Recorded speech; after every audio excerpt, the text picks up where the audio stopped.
हरे कृष्ण।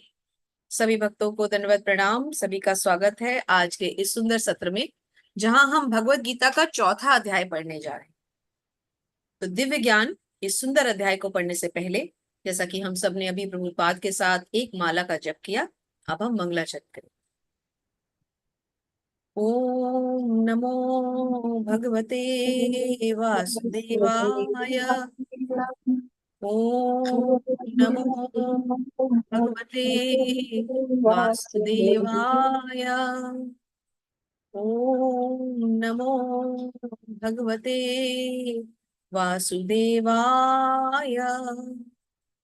ओम अज्ञानतिमिरान्धस्य ज्ञानाञ्जनशलाकया चक्षुरुन्मिलितं येन तस्मै श्रीगुरुवे नमः। श्रीचैतन्यमनोभीष्टं स्थापितं येन भूतले स्वयं रूपः कदा मह्यं ददाति स्वपदान्तिकम्।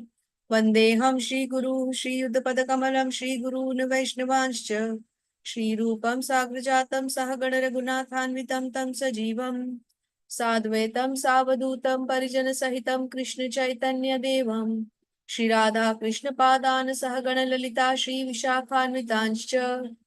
हे कृष्ण करुणा सिंधु दीन बंधु जगतपते गोपेश गोपिका कांत श्री राधा कांत नमस्तुते।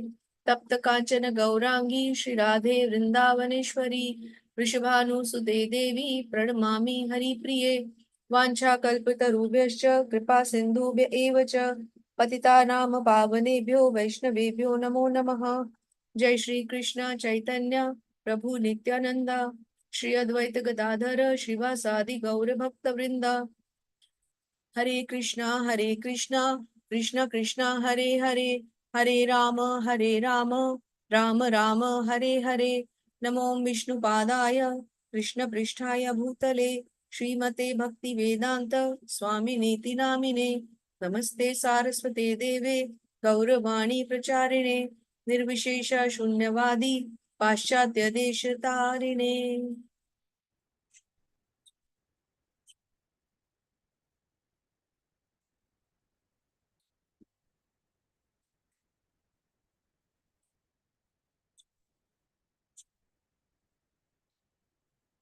सभी शिक्षा और दीक्षा गुरुओं की जय।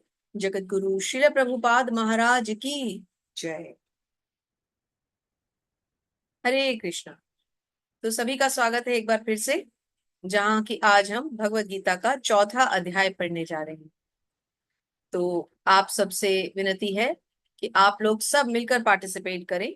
इस सत्र को और सुंदर बनाने के लिए आप लोग सब अपने हैंड रेज करें और पढ़ने के लिए आगे आएं, ताकि आप सब भगवत गीता के श्लोकों को पढ़ सके, अनुवादों को पढ़ सके, तात्पर्यों को पढ़कर समझ सकें। इसी में आपको भगवान की वाणी को सुनने समझने का मौका तो मिलेगा ही, साथ ही साथ आपको बहुत आनंद आएगा, है ना। तो हम शुरुआत करते हैं। तो आशा करती हूँ कि ऑडियो और वीडियो बिल्कुल क्लियर है।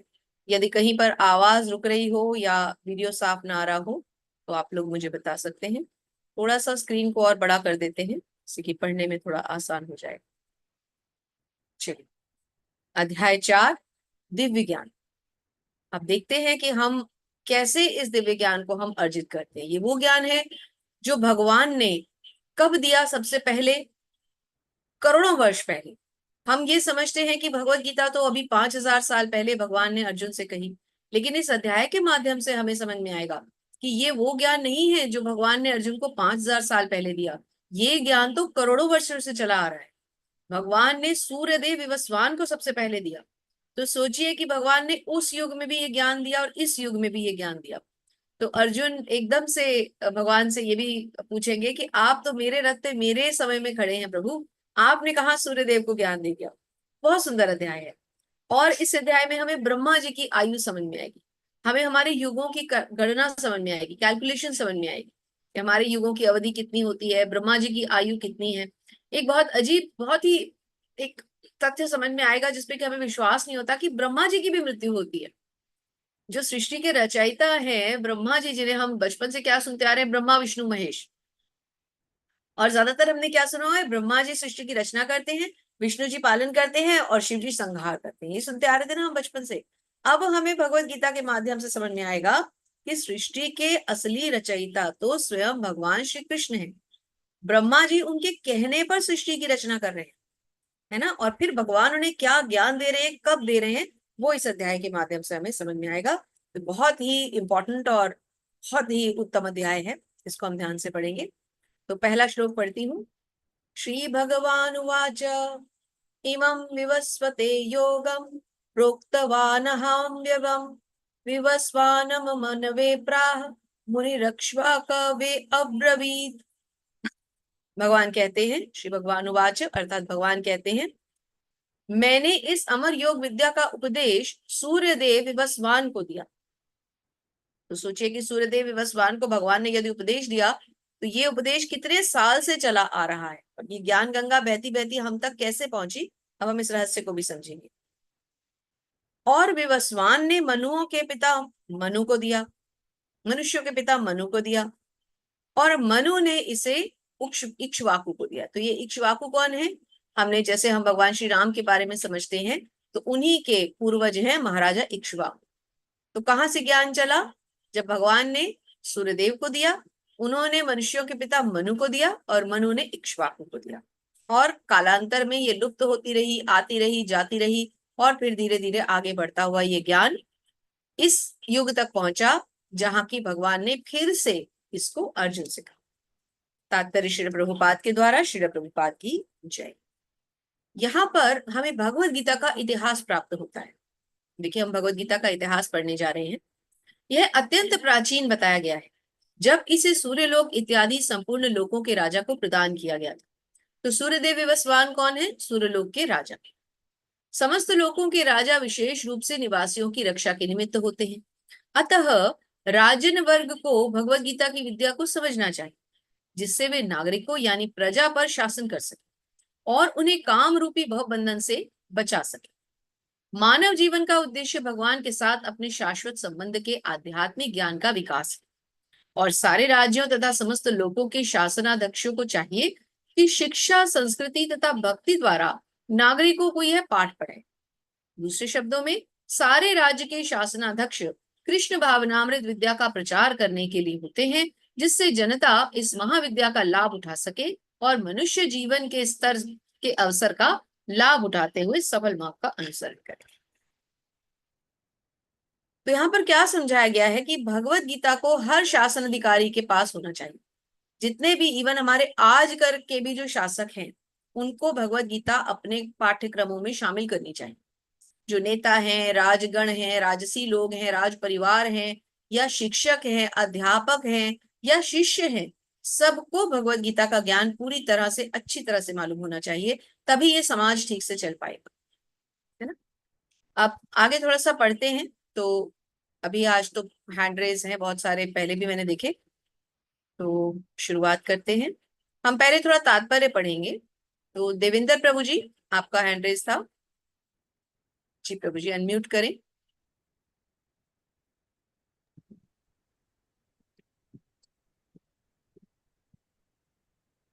हाँ जी माता जी। जी प्रभु जी, मैं ये ब्रह्म संहिता का श्लोक पढ़ना चाहेंगे या मैं श्लोक आपके लिए पढ़ दूं? आप पढ़ देंगे। जी माता जी आप पढ़ दें। जी। तो बहुत ही सुंदर श्लोक है ब्रह्म संहिता के, तो इसको पढ़ते हैं। तो इस मनवंतर में सूर्यदेव विवस्वान, जो सूर्यदेव है वो विवस्वान कहलाते हैं, यानी जो सूर्य के राजा हैं, और सौर मंडल के अंतर्गत समस्त ग्रहों के उद्गम भी है। तो ब्रह्म संहिता के 5.52 में कहा गया है, यक्षुषरेश सविता सकल ग्रहाणाम राजा समस्त सुर मूर्ति शेष तेजा यस्याज्ञा भ्रमति संवृत काल चक्रो गोविंदमादि पुरुषम तमहम भजामि। तो ये ब्रह्मा जी ने कहा है। तो क्या कहा है, अब आगे देवेंद्र प्रभु जी हमें सुनाएंगे। हरे कृष्ण प्रभु जी। तात्पर्य श्रील प्रभुपाद के द्वारा श्रील प्रभुपाद की जय कह करके हम शुरू करेंगे। हरे तात्पर्य तात्पर्य प्रभु तात्पर्य ब्रह्मा जी। प्रभुपाद के द्वारा श्रीला प्रभुपाद की जय। तात्पर्य प्रभुपाद के द्वारा शीला प्रभुपाद की जय। ब्रह्मा ने कहा, मैं उन भगवान गोविंद की पूजा करता हूँ जो आदि पुरुष हैं और जिनके उपदेश से समस्त लोकों का राजा सूरज प्रभूत शक्ति और ऊष्मा धारण करता है। ये सूरज भगवान के नेत्र तुल्य है और ये उनकी आज्ञा अनुसार अपनी कक्षा को तय करता है। सूरज सभी लोकों का राजा है और सूर्य देव विश्वान सूरज ग्रह पर शासन करता है, जो ऊष्मा तथा प्रकाश प्रदान करने अन्य समस्त लोकों को अपने नियंत्रण में रखता है। सूरज कृष्ण के आदेश पर घूमता है और भगवान कृष्ण के विवस्वान को भगवत गीता में विद्या समझाने के लिए अपना पहले शिष्य चुना। अतः गीता किसी मामूली सांसारिक विद्यार्थी के लिए कोई काल्पनिक भाष्य नहीं, अपितु ज्ञान का मानक ग्रंथ है, जो अत्यंत काल से अनंत काल अ,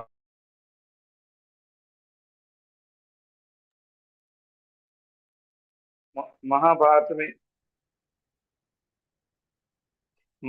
में हमें गीता का इतिहास इस रूप में प्राप्त होता है।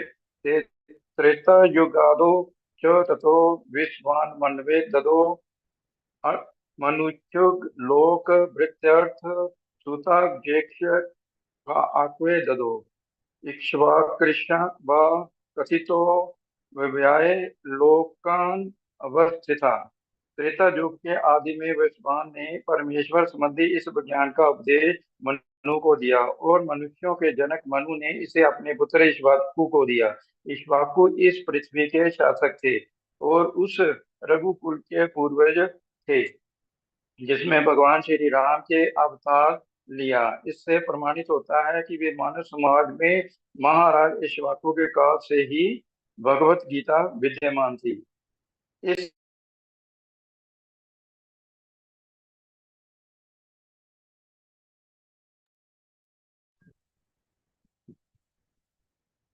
मतलब ये बात आ रही है ना। इस समय कलयुग का केवल 5000 वर्ष व्यतीत हुए हैं, जबकि इसकी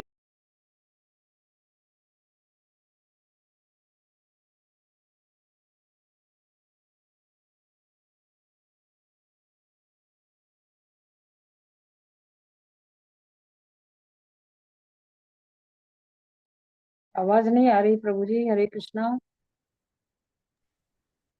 हाँ जी, इस कलयुग का केवल 5000 वर्ष व्यतीत हुए हैं, जबकि इसका पूर्ण आयु 4,32,000।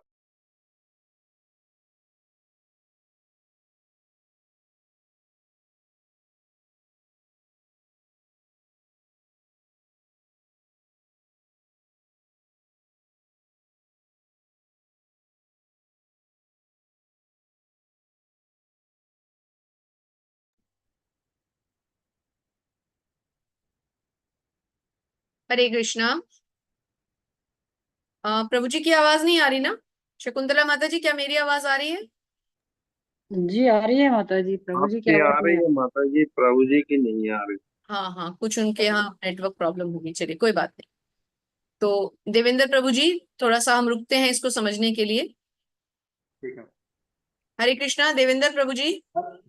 हरे कृष्ण माता, हरे कृष्ण। हाँ प्रभु जी, थोड़ा सा रुकते हैं इसको समझने के लिए, आप तक हमारी आवाज नहीं पहुंच रही थी। हरे कृष्ण। ठीक है। तो भगवान ने ये ज्ञान सूर्यदेव को दिया, सूर्यदेव ने मनुष्यों के पिता मनु को, और मनु ने आगे इक्ष्वाकु को, है ना। अब हम चलते हैं युगों की कैलकुलेशन पे। तो हम यहाँ पर समझना शुरू करते हैं। इसको भी हम थोड़ा सा मोटे तौर पे समझेंगे। कैसे कि 4 युग होते हैं: सतयुग, त्रेता युग, द्वापर युग, कलयुग। जो सबसे बाद में आता है, जिसमें अभी हम लोग चल रहे हैं, कलयुग, इसकी अवधि होती है 4,32,000 साल, है ना। इसको 2 से गुणा करेंगे तो आएगा 8,64,000 साल। वो बन गई हमारे जस्ट हमसे पिछले वाले युग की अवधि, यानी कि द्वापर युग की अवधि। कलयुग यानी 4,32,000 साल को 3 से गुणा करेंगे तो आ गया उससे भी पिछला युग, यानी कि त्रेता युग। ये अवधि बनती है 12,96,000 साल। और इसी कलयुग की अवधि को 4 से गुणा करेंगे तो आ गया सतयुग, यानी कि 4,32,000 इंटू 4, तो आ गया 17,28,000 साल। इन चारों युगों को क्लब करते हैं तो ये बनता है एक चतुर्युग। ठीक है। अब इसको हम पहले हम इसमें से पढ़ते हैं, उसके बाद फिर इसको कैसे समझना है, हम इसके दो फॉर्मूले होते हैं कैलकुलेशंस के, तो पहले इसमें से पढ़ेंगे। तो शकुंतला पवार माता जी, कृपा करके आप कलयुग की कैलकुलेशन से पढ़ना शुरू करें। जी माता जी। इस समय कलयुग के केवल 5,000 वर्ष व्यतीत हुए हैं, जबकि इसकी पूर्णायु 4,32,000 वर्ष है।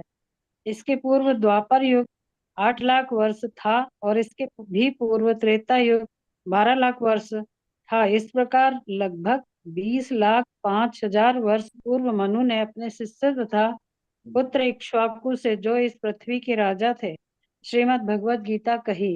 हाँ, यही रुकते हैं वर्तमान माता जी, यही जी साथ साथ समझते हैं। तो जैसे बताया, अभी कलयुग 4,32,000 साल का है, जिसमें केवल 5,000 साल बीते। तो जो लोग कहते हैं कि बस 2020 में एक चला था, 8 दिसंबर का दिन था, मुझे याद है कुछ ऐसी डेट थी कि बस कलयुग का विनाश होने वाला है, सब कितना घबरा गए थे। कहीं नहीं जा रहा कलयुग अभी। भागवतम और भगवत गीता कहती है कि 4,32,000 में से केवल 5,000 वर्ष बीते हैं। अभी 4,25,000 साल और पड़े हुए हैं, लगभग 4 लाख, लगभग 4,26,000 साल लगभग, है ना। तो हमने समझा, इसको 2 से मल्टीप्लाई किया तो द्वापर युग, 3 से मल्टीप्लाई किया तो त्रेता युग, 4 से मल्टीप्लाई किया तो सतयुग। तो रफली 8 64, 12 96 और 17 28, पूरा पूरा ना लिख के यहाँ लगभग 8 लाख साल दिया गया है, लगभग 12 लाख साल दिया गया। तो इन दोनों को जोड़ लें तो ये हो गया लगभग 20 लाख साल। जो 20 लाख साल पहले क्या चल रहा था, सतयुग। तो क्या बताया गया है, इस प्रकार लगभग 20 लाख साल पूर्व यानी सतयुग में मनु ने अपने शिष्य तथा पुत्र इक्ष्वाकु से, जो पृथ्वी के राजा थे, उनको भगवत गीता कही। इसलिए भगवत गीता 20 लाख साल पुराना तो मोटे तौर पे हमें इस एक कल्प में समझ में आया, है ना। अब आगे चलते हैं जी माता जी। वर्तमान की आयु लगभग 30 करोड़ 53 लाख वर्ष अनुमानित की जाती है, जिसमें से 12 करोड़ 4 लाख वर्ष बीत चुके हैं। यह मानते हुए कि मनु के जन्म के पूर्व श्री भगवान ने अपने शिष्य सूर्यदेव विवस्वान को गीता सुनाई, मोटा अनुमान यह है कि गीता कम से कम 12 करोड़ 4 लाख वर्ष पहले कही गई और मानव समाज में यह 20 लाख वर्षों से विद्यमान रही। इसे श्री भगवान ने लगभग 5,000 वर्ष पूर्व अर्जुन से पुनः कहा। हाँ, गीता के अब यहाँ पर अनुसार इसको फिर समझते हैं। तो जो जी वर्तमान मनु है, जो वर्तमान मनु, देखिए हर मनु की अपनी अपनी अवधि होती है। तो अभी जिस मनु के अंतर्गत हम चल रहे हैं, उस मनु की आयु लगभग 30 करोड़ 43 लाख वर्ष है, जिसमें से 12 करोड़ 4 लाख वर्ष बीत चुके हैं। तो ये माना जाता है कि भगवत गीता कम से कम 12 करोड़ 4 लाख साल पुरानी है। और 20 लाख साल फिर क्या है, क्योंकि आ रही है जा रही है, कभी आती है फिर छुप जाती है, फिर आती है फिर छुप जाती है। और ये चारों युग भी तो बार बार बदलते हैं ना। जब ये 4 युग पूरे हो जाते हैं तो फिर से एक बार छोटा प्रलय आता है। जैसे अब जब 4,32,000 साल कंप्लीट होंगे कलयुग के बाद, तो एक छोटा प्रलय आएगा, है ना। छोटा प्रलय आने का मतलब क्या है, फिर से एक बार सृष्टि जाएगी फिर आएगी। तो इसलिए उस समय में कहीं ना कहीं भगवत गीता भी लुप्त होती रही। तो ऐसे करते करते करते 12 करोड़ 4 लाख साल में से पिछले जो 20 लाख साल, क्योंकि हमारे ही जो चतुर्युग है, हमारा जो ये कलयुग, द्वापर, त्रेता और सतयुग, 4 का जो कॉम्पैक्ट चतुर्युग है, इस चतुर्युग में 20 लाख साल से ये विद्यमान है। इन 20 लाख सालों में कोई प्रलय नहीं आई हो, तो ये विद्यमान है लगातार। जी माता जी, आगे पढ़ते। गीता के अनुसार ही गीता के अनुसार ही तथा इसके वक्ता भगवान श्री कृष्ण के कथन के अनुसार यह गीता के इतिहास का मोटा अनुमान है। सूर्यदेव विवस्वान को इसलिए गीता सुनाई गई क्योंकि वह क्षत्रिय था और उन समस्त क्षत्रियों का जनक था जो सूर्यवंशी थे। चूंकि भगवत गीता वेदों के ही समान है, क्योंकि इसे श्री भगवान ने कहा था, अतः यह ज्ञान अपौरुषेय है। चूंकि वैदिक आदेशों को यथारूप में बिना किसी मानवीय विवेचना के स्वीकार किया जाता है, फलतः गीता को भी किसी सांसारिक विवेचना के बिना स्वीकार किया जाना चाहिए।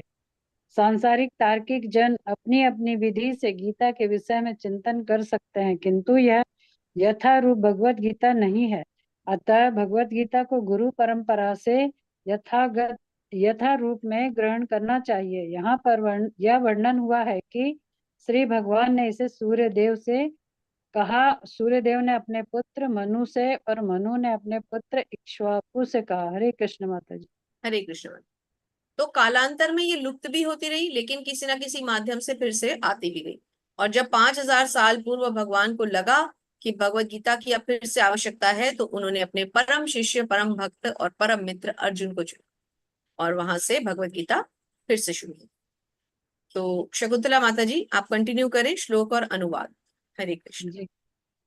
एवं परंपरा प्राप्तिम राजऋषयो विदुः सा काले नेह महता योगो नष्ट परंतप।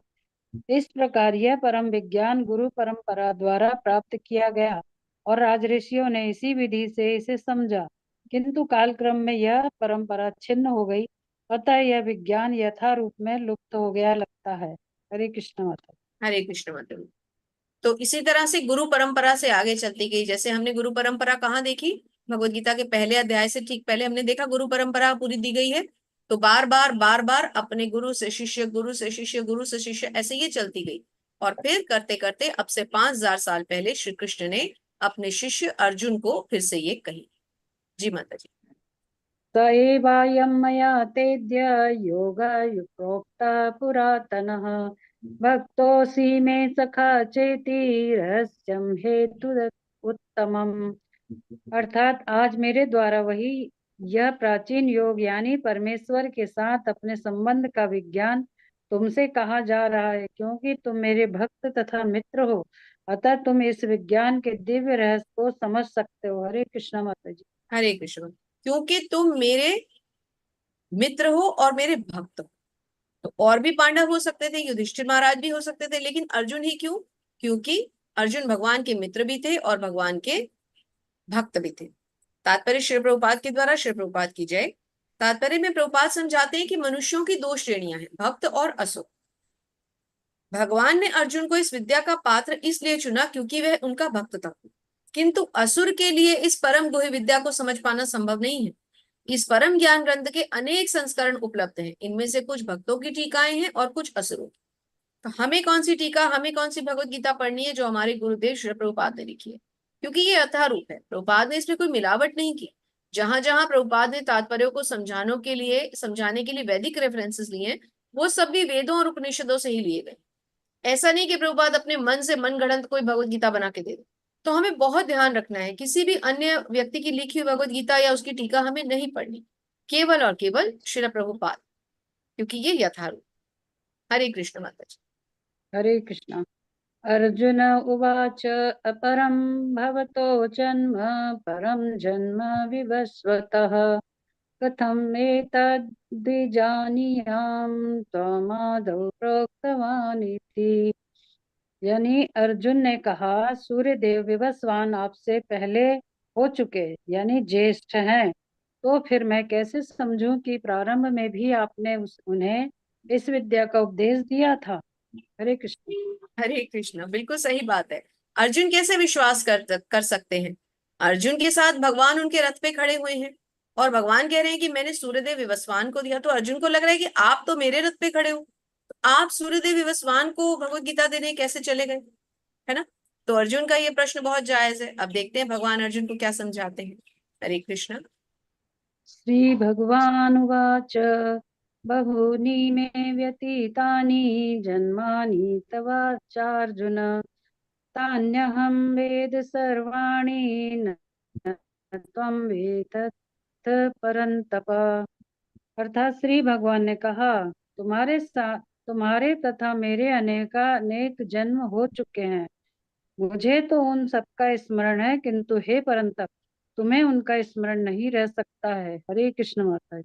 हरे कृष्ण माता जी। तो भगवान कह रहे हैं कि मेरा और तुम्हारा ये पहला जन्म नहीं है, मेरे और तुम्हारे कई जन्म हो चुके हैं।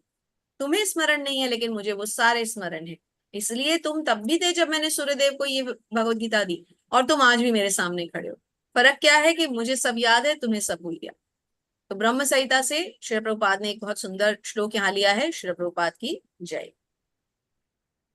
अद्वैतम अच्युत मन दिमनांत रूपमाद्यम पुराणा पुरुषम नवयौवेन च वेदेषु दुर्लभ दुर्लभमात्म भक्तौ गोविंदमादि पुरुषम तमहम भजामि। अर्थात मैं उन आदि पुरुष श्री भगवान गोविंद की पूजा करता हूँ जो अद्वैत, अच्युत या अनादि है। यद्यपि अनंत रूपों में उनका विस्तार है, किंतु तो भी वे आद्य, पुरातन, नित्य, नवयौवन युक्त रहते हैं। अब क्यों भगवान को यहाँ नित्य नवयौवन युक्त वाला श्लोक लिया गया है? क्योंकि भगवान 12 करोड़ साल पुरानी बात कर रहे हैं और भगवान एकदम युवक है। उम्र देखने में अभी भी 16 से 17 साल ही दिखाई दे रही है। ऐसा क्यों? और जबकि भगवत गीता में बताया गया है कि जब भगवान ने ये युद्ध हुआ था तो भगवान की उम्र उस समय कम से कम लगभग 100 से 125 साल थी। लेकिन भगवान कितने यंग थे? कभी हमने भगवान कृष्ण का कोई बूढ़ा रूप देखा? भगवान सदा युवक रहते, नवयौवन के रूप में रहते, नवयुवक के रूप में रहते। इसीलिए तो भगवान की शक्तियों को कुछ कहा नहीं जा सकता। भगवान की शक्तियां अनंत हैं।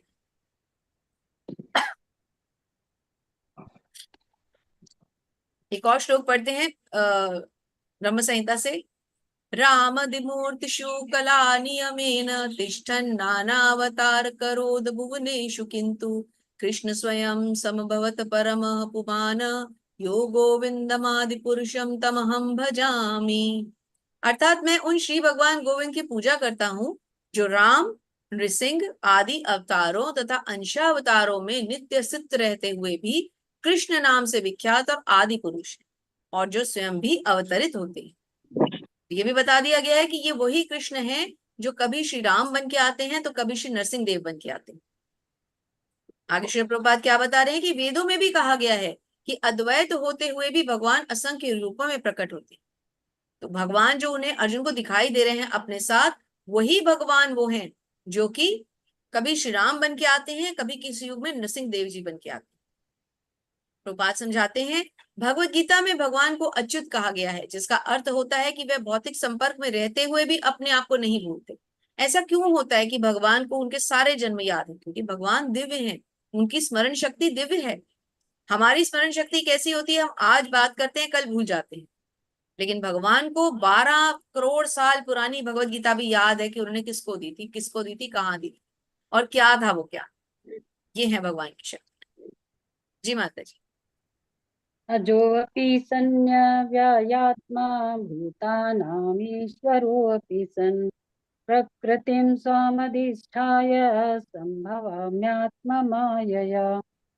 यानी यद्यपि मैं अजन्मा तथा विनाशी हूँ और यद्यपि मैं समस्त जीवों का स्वामी हूँ, तो भी प्रत्येक युग में मैं अपने आदि दिव्य रूप में प्रकट होता हूँ। हरे कृष्ण माता।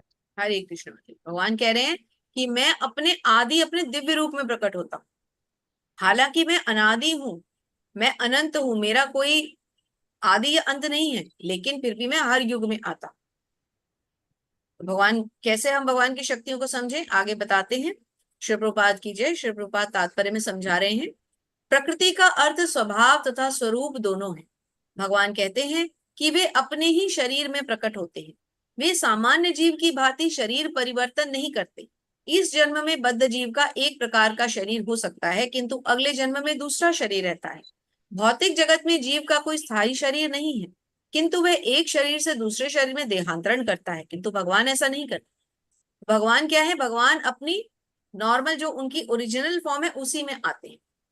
आगे प्रभुपाद समझाते हैं, यद्यपि उनका शरीर भौतिक शरीर की भांति क्षीण नहीं होता, फिर भी ऐसा प्रतीत होता है कि भगवान कृष्ण बालपन से कुमार अवस्था और कुमार अवस्था से तरुण अवस्था प्राप्त करते हैं।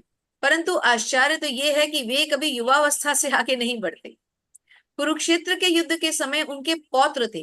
दूसरे शब्दों में भौतिक गणना के अनुसार वे काफी वृद्ध थे, फिर भी वे 20-25 साल के युवक की तरह लग रहे थे। वही बात अभी हम चर्चा कर रहे थे ना, कि भगवान इतने बड़े थे कि उनके पोते हो चुके थे।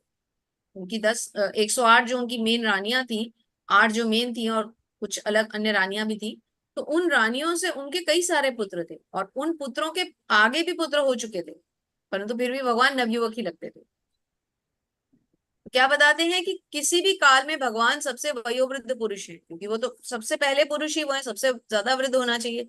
लेकिन क्योंकि उनका शरीर सच्चिदानंद रूप है, तो वो कभी भी अपने शरीर के परिवर्तनों के मध्य में नहीं बदलते। हर बार हर युग में इसी रूप में आते हैं या किसी अन्य रूप में भी आते हैं, परंतु वो कभी भी अपने सच्चिदानंद रूप को नहीं छोड़ते।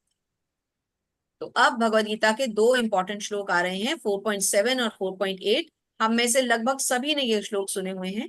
इन श्लोकों के द्वारा भगवान ये बताएंगे कि भगवान क्यों और कब प्रकट होते हैं। तो बहुत ध्यान से, बहुत एकाग्रचित्त होकर श्रद्धा पूर्वक इन श्लोकों को हमें सुनना भी है और ग्रहण भी करना है। जी माता जी। यदा यदा हि धर्मस्य ग्लानिर्भवति भारत अभ्युत्थानमधर्मस्य तदात्मानं सृजाम्यहम्। अर्थात हे भरतवंशी, जब भी और जहाँ भी धर्म का पतन होता है और अधर्म की प्रधानता होने लगती है, तब तब मैं अवतार लेता हूँ। हरे कृष्ण। हरे कृष्ण। जब जब धर्म का पतन होता है और अधर्म की प्रधानता होती है, अर्थात धर्म गिर रहा है, खत्म हो रहा है और अधर्म बढ़ रहा है। आज भी कलयुग में यही हो रहा है, धर्म का पतन हो रहा है और अधर्म बढ़ता जा रहा है। तो भगवान आएंगे ना। अब भगवान का अगला अवतार कौन सा है? कल की अवतार, जिसमें भगवान घोड़े पे सवार होकर हाथ में तलवार लेकर आएंगे। तो भगवान का कलयुग का अंतिम अवतार होगा। तो भगवान क्या कह रहे हैं? जब जब धर्म की हानि होगी और अधर्म बढ़ेगा, तब तब मैं आऊंगा।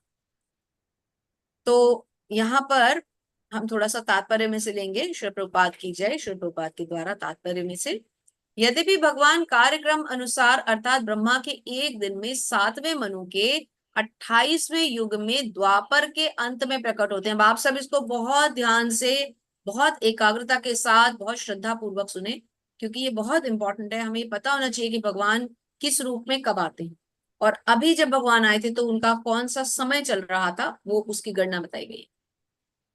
यद्यपि भगवान कार्यक्रम के अनुसार, मतलब भगवान का ये कार्यक्रम निर्धारित है जिसको वो फॉलो कर रहे हैं, ब्रह्मा जी के एक दिन में, ब्रह्मा जी की उम्र कितनी है? 100 वर्ष। ब्रह्मा जी की उम्र 100 साल है ना। तो उनके 100 साल में से उनके एक दिन में 7वें मनु के, ब्रह्मा जी के एक दिन में कितने मनु होते हैं? 14 मनु होते हैं। तो उन 14 में से 7वें मनु के और कितने युग होते हैं? 71 युग होते हैं। तो 7वें मनु के 28वें युग में ब्रह्मा जी के हर एक दिन में 14 मनु आएंगे और हर एक मनु के समय में 71 युग आएंगे। तो भगवान ने कब आना है? जो कृष्ण रूप में अभी भगवान आए। हम कितने लकी हैं कि हम उसी पर्टिकुलर युग में आए हैं जब भगवान अपने कृष्ण रूप में आए। वरना कभी भगवान वराह बन के आए, कभी भगवान वामन देव बन के आए, कभी भगवान नृसिंह देव जी बन के आए, कभी श्री राम बन के आए। लेकिन इस युग में भगवान स्वयं अपने नॉर्मल, अपने ओरिजिनल फॉर्म कृष्ण के रूप में आए। तो ये कौन सा समय है? ये ब्रह्मा जी के एक दिन के 7वें मनु के 28वें युग आने में, युग के द्वापर युग के अंत में आए, है ना। तभी तो द्वापर के अंत में कलयुग शुरू हुआ और हम लोग का युग शुरू हो गया। तो ब्रह्मा जी के एक दिन के 7वें मनु के 28वें युग के द्वापर युग के अंत में। अब सोचिए ये दोबारा चक्र कितना लंबा चलेगा जब भगवान इस अपने इसी युग में, इसी रूप में फिर आएंगे। तो सोचिए हम लोग कितने लकी हैं कि हमने भगवान को इसी रूप में देखा। आगे चलते हैं। हाँ, थोड़ा सा यहाँ से पढ़ते हैं। श्रीमद् भागवत पुराण से हम जानते हैं कि बुद्ध कृष्ण के अवतार हैं। माता जी थोड़ा सा पढ़ेंगे आप, स्क्रीन पे जो आ रहा है यहाँ से, जी। श्रीमद् भागवत पुराण। श्रीमद् भागवत पुराण से हम जानते हैं कि बुद्ध कृष्ण के अवतार हैं, जिनका प्रादुर्भाव उस समय हुआ जब भौतिकतावाद का बोलबाला था और भौतिकतावादी लोग वेदों के प्रमाण बनाकर उसकी आड़ ले रहे थे। यद्यपि वेदों में विशिष्ट कार्यों के लिए पशु बलि के विषय में कुछ सीमित विधान थे, किंतु आसुरी वृत्ति वाले लोग वैदिक नियमों का संदर्भ दिए बिना पशु बलि को अपनाए हुए थे। भगवान बुद्ध इस अनाचार को रोकने तथा अहिंसा के वैदिक नियमों की स्थापना करने के लिए अवतरित हुए। अतः धन्यवाद माता। भगवान तो बुद्ध जी जी भी जो है, भगवान बुद्ध भी भगवान कृष्ण का ही अवतार है। और उनका अवतरण कब हुआ? जब पशु बलि बहुत ज्यादा बढ़ गई थी। और भगवान बुद्ध ने क्या किया? अहिंसो परमा धर्म, अहिंसो परमो धर्म, सबसे ज्यादा अहिंसा के लिए उन्होंने कार्य किया। उन्होंने कहा कि अहिंसा जो है वो बहुत ही, वो सबसे पहले अहिंसा है, सबसे बड़ा धर्म है अहिंसा। आप किसी को भी हिंसा ना करें, किसी का भी वध ना करें, चाहे वो पशु ही क्यों ना हो। लेकिन बुद्ध महाराज के जो भगवान बुद्ध के जो अनुयायी थे, उन्होंने भगवान कृष्ण के जो रूप हैं या भगवान कृष्ण की शिक्षाओं को नहीं माना। इसलिए भगवान बुद्ध के अनुयायियों को हम भक्त नहीं मानते, क्योंकि उन्होंने हमारे भगवान कृष्ण की जो उपदेश है, शिक्षाएं हैं, उनको नहीं माना। 8वां श्लोक बहुत इंपॉर्टेंट, ध्यान से सुनिए। हरे कृष्ण माता जी। परित्राणाय साधूनां विनाशाय च दुष्कृतां धर्म संस्थापनार्थाय संभवामि युगे युगे। अर्थात भक्तों का उद्धार करने, दुष्टों का विनाश करने तथा धर्म की फिर से स्थापना करने के लिए मैं हर युग में प्रकट होता हूँ। हरे कृष्ण माता जी। हरे कृष्ण। तो पहले दो क्या थे? धर्म का जब पतन होता है और अधर्म की प्रधानता होती है। और अब क्या कहा? भक्तों का उद्धार करने, दुष्टों का विनाश करने, धर्म की फिर से स्थापना करने मैं हर युग में प्रकट होता हूँ। भगवान कहते हैं कि मैं हर युग में आऊंगा। जब जब मेरे भक्तों को मेरे से प्रेम का आदान प्रदान करना होगा, तब तब मैं आऊंगा। जैसे द्वापर युग में भगवान ने अपने माता पिता के साथ, है ना, अपनी देवकी मैया के साथ, यशोदा मैया के साथ, नंद बाबा के साथ और वसुदेव जी के साथ भगवान ने वात्सल्य रस का अनुभव किया। गोपियों के संग, राधा रानी के संग प्रेम का आदान प्रदान किया, है ना। त्रेता युग में भगवान ने श्री हनुमान, भक्त शिरोमणि श्री हनुमान के साथ प्रेम का कितना आदान प्रदान किया, कितना प्रेम करते थे भगवान अपने भक्त को। उससे पहले सतयुग में भगवान नरसिंह देव जी बन के आए, अपने भक्त प्रहलाद का उद्धार किया। भगवान जब जब भक्तों को भगवान की आवश्यकता होती है, भगवान उनके साथ अपने प्रेम का आदान प्रदान करने के लिए सब तब तब आते हैं। तो यहाँ पर कृष्णदास कविराज गोस्वामी द्वारा कृत चैतन्य चरितामृत से बहुत सुंदर श्लोक लिया गया है। सृष्टि हेतु एई मूर्ते प्रप्य अवतरे, से ईश्वर मूर्ति अवतार नाम धरे। मायातीत पर व्योमे सबर अवस्थान, विश्वे अवतरी धरे अवतार नाम। अर्थात अवतार अथवा ईश्वर का अवतार भगवत धाम से भौतिक प्राकट्य हेतु होता है। ईश्वर का यह विशिष्ट रूप जो इस प्रकार अवतरित होता है, अवतार कहलाता है। ऐसे अवतार भगवत धाम में स्थित रहते हैं। जब यह भौतिक सृष्टि में उतरते हैं तो उन्हें अवतार कहा जाता है। तो ऐसा नहीं है कि भगवान अगर वहां से आ गए तो मतलब वहां पर नहीं है। अपने अपने लोकों में ये सारे अवतार विराजमान है। जैसे कि स्वयं भगवान कहाँ है? गोलोक वृंदावन में। भगवान राम कहाँ है? साकेत में, है ना। ऐसे अलग अलग सभी अवतारों के अपने अपने लोक हैं। लेकिन जब जब पृथ्वी पर या किसी भी अन्य लोक में जब भगवान की आवश्यकता पड़ती है, धर्म की हानि होती है, अधर्म का प्रधानता बढ़ती है, भक्तों के साथ प्रेम का आदान प्रदान करने की आवश्यकता पड़ती है, तो भगवान आते हैं।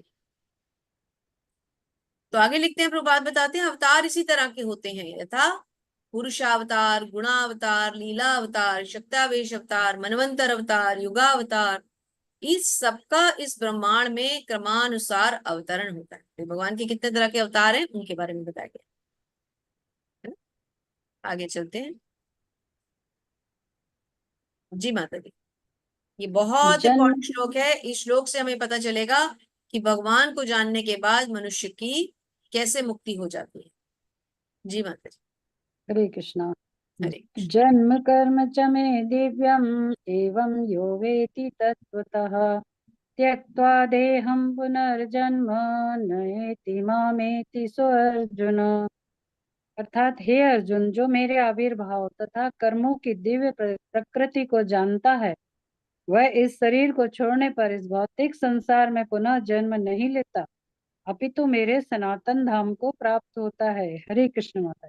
हरे कृष्ण माता जी। जो भगवान के आविर्भाव यानी उनके प्राकट्य, उनका अवतरण, जो अवतार लेके आते हैं, जो भगवान के आविर्भाव को समझता है, उनके कर्मों की दिव्य प्रकृति को समझता है, वो इस शरीर को छोड़ने पर भौतिक संसार में पुनः जन्म नहीं लेता। जो भगवान क्यों आते हैं, कैसे आते हैं, उनका शरीर दिव्य है, वो कोई साधारण मनुष्य नहीं है। जो मनुष्य ये सब कुछ समझ लेता है, अर्थात जो भगवान की दिव्य प्रकृति को समझ लेता है, वो फिर इस शरीर में दोबारा नहीं आता। प्रभुपाद बताते हैं, श्री प्रभुपाद की जय, कि भगवान के शरीर की दिव्य प्रकृति तथा उनके कार्यकलापों को समझने मात्र से भक्त इस शरीर का अंत होने पर भगवत धाम को प्राप्त होता है और इस संसार में लौटने का भय नहीं रह जाता। तो जो भक्त भगवान के इस दिव्य रूप को समझ लेता है, वो फिर इस भौतिक बंधन से मुक्त होकर सीधे भगवान के धाम अर्थात भगवत धाम चला जाता है। श्री भगवान को जान लेने से ही मनुष्य जन्म तथा मृत्यु से मुक्ति की पूर्ण अवस्था प्राप्त कर लेता है। इस सिद्धि को प्राप्त करने का कोई अन्य विकल्प नहीं है। तो यदि हमें इस भव बंधन से मुक्ति चाहिए तो हमें भगवान के जन्म, कर्म, उनके प्राकट्य, अवतरण, इन सबको अच्छी तरह समझना चाहिए, पढ़ना चाहिए, बार बार रिपीटेडली पढ़ना चाहिए, ताकि हमें ये अच्छी तरह समझ में आए, ताकि हमारी भी फिर फाइनली यहाँ से मुक्ति हो सके। हरे कृष्ण माता।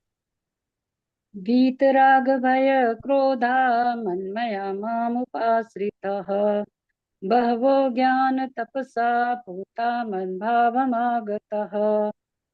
आसक्ति, भय तथा क्रोध से मुक्त होकर मुझ में पूर्णतया तन्मय होकर और मेरी शरण में आकर बहुत से व्यक्ति भूतकाल में मेरे ज्ञान से पवित्र हो चुके हैं। इस प्रकार से उन सबों ने मेरे प्रति दिव्य प्रेम को प्राप्त किया है। हरे कृष्ण माता जी। हरे कृष्ण। भगवान कह रहे हैं कि आसक्ति से, भय से, क्रोध आदि से मुक्त होकर जो मेरी शरण में आते हैं वो फिर पूरी तरह से पवित्र हो जाते हैं। और पवित्र होने का क्या मतलब है कि फिर वो भगवान के दिव्य धाम को प्राप्त होते हैं। अब थोड़ा सा प्रभुपाद के तात्पर्य में से समझते हैं। प्रभुपाद समझाते हैं। हरे कृष्णा। ऐसे भौतिकतावादी व्यक्ति इसकी कल्पना तक नहीं कर पाते कि ऐसा भी दिव्य शरीर है जो नित्य और सच्चिदानंद है। भौतिकतावादी धारणा के अनुसार शरीर नाशवान, अज्ञानमय और अत्यंत दुखमय होता है। अतः जब लोगों को भगवान के साकार रूप के विषय में बताया जाता है तो उनके मन में शरीर की यही धारणा बनी रहती है। ऐसे भौतिकवादी पुरुषों के लिए विराट भौतिक जगत का स्वरूप ही परम तत्व है। कहने का अर्थ है कि जो भौतिकवादी मनुष्य होगा वो अपनी भौतिक धारणाओं के कारण भगवान की दिव्यता को समझ ही नहीं पाएगा। वो भगवान पे पहले तो विश्वास ही नहीं करेगा, और अगर विश्वास कर भी लेगा तो भगवान की इस शक्ति को समझ ही नहीं पाएगा। इसीलिए वो कभी आध्यात्मिकता को प्राप्त नहीं होता, भगवान के भगवत धाम जा ही नहीं सकता, है ना। थोड़ा सा हम यहाँ से और पढ़ते हैं।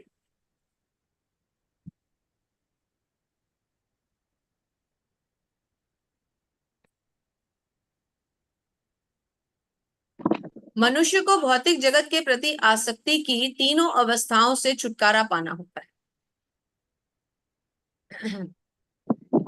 ये है आध्यात्मिक जीवन की अपेक्षा, आध्यात्मिक साकार रूप का भय, जीवन की हताशा से उत्पन्न शून्यवाद की कल्पना।